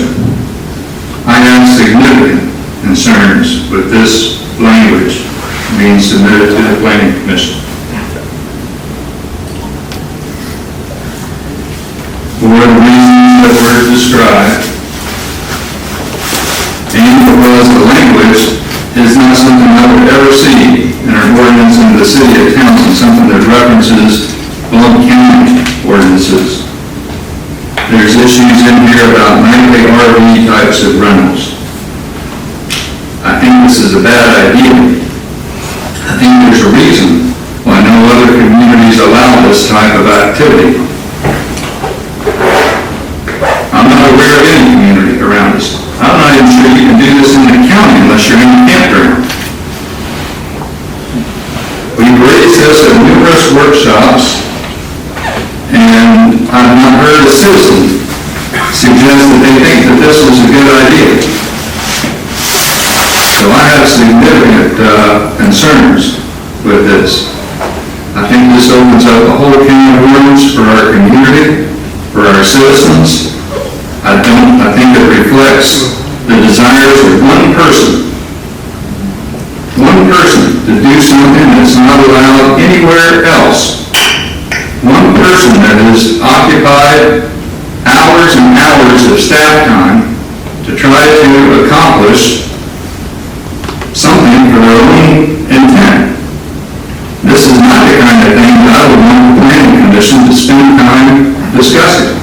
We have so many important issues in this city that we are prevented from addressing when we have to spend hours and hours on something that's not allowed anywhere else, that is only for the benefit of a single person.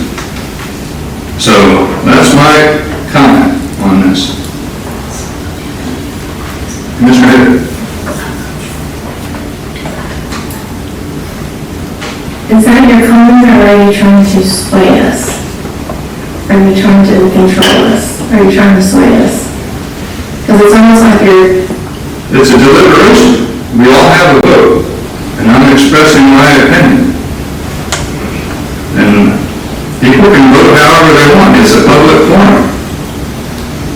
People can comment. I didn't have anybody come out to comment on this tonight. Aker. Commissioners, I've become aware that Mr. Aker has tried to email you all to try to make a case for this.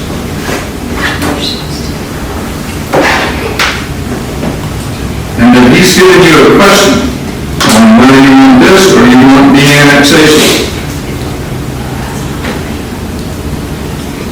I don't think that's the right way to go about this. But citizens can email commissioners. But commissioners have a responsibility to do what's in the best interest of our citizens, the citizens of all Townsend. The rules apply to everyone equally. Making special exceptions, and we talk about this, I can't tell you for how many hours. When we're not talking about this, we're not talking about the other important things that we need to do. But I was voted to represent all of Townsend, and I think this is detrimental to our community. And I think trying to propose it in a way where it's a devil's question is not accurate either. And so I do have significant concerns about it.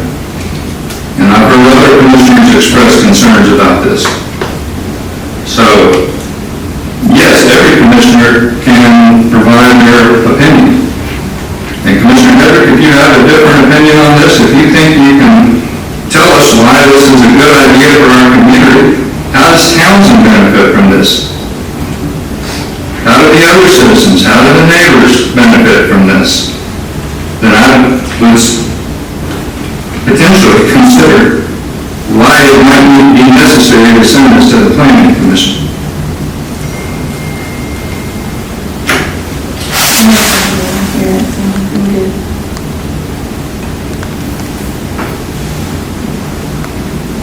Any further discussion? We've got a motion and a second. I'm going to call the question. All in favor of sending this language to the Planning Commission, say aye. Aye. Commissioner Hedrick? All opposed? Aye. Opposed? Opposed. Okay. Jenkins opposed, Martin opposed, Prater opposed, Satterfield opposed. This will not be referred to the Planning Commission. Request for property at 7511 Old Highway 73 by Mike Aker. Commissioner Hedrick, would you like to introduce this and provide us any context for this item? I believe, he would like to do certain things with his property that aren't quite allowed. And if we're not willing to listen, I think he would like to do next. Okay. Any further discussion on this? So if he de-annexes that one piece of property, all the other properties surrounding him in Townsend, city limits, would get a chance to say what they think before it gets de-annexed? Or, Well, as I understood city attorney, there's two ways to de-annex. One is by referendum, and city attorney, if I'm not mistaken, requires 75% of the citizens, and the other by ordinance. And by ordinance, then you got to have a public hearing, so adjoining property owners would have a chance there to express their opinion. now the referendum would cost the city money to actually have it. Well, I think, yeah, I mean, there's costs either way. Yeah. I would argue that there's a lot of cost and staff time to be able to address something like this, and so there are, I think, costs either way.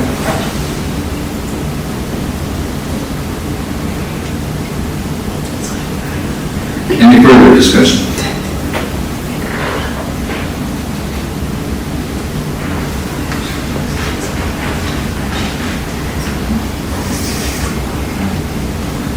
Okay, Commissioners, that takes us to our next item on the list, adjourn. I'd entertain a motion to adjourn. Motion to adjourn. I have a second. Okay, motion and second, all in favor to adjourn the meeting, say aye. Aye. Any opposed?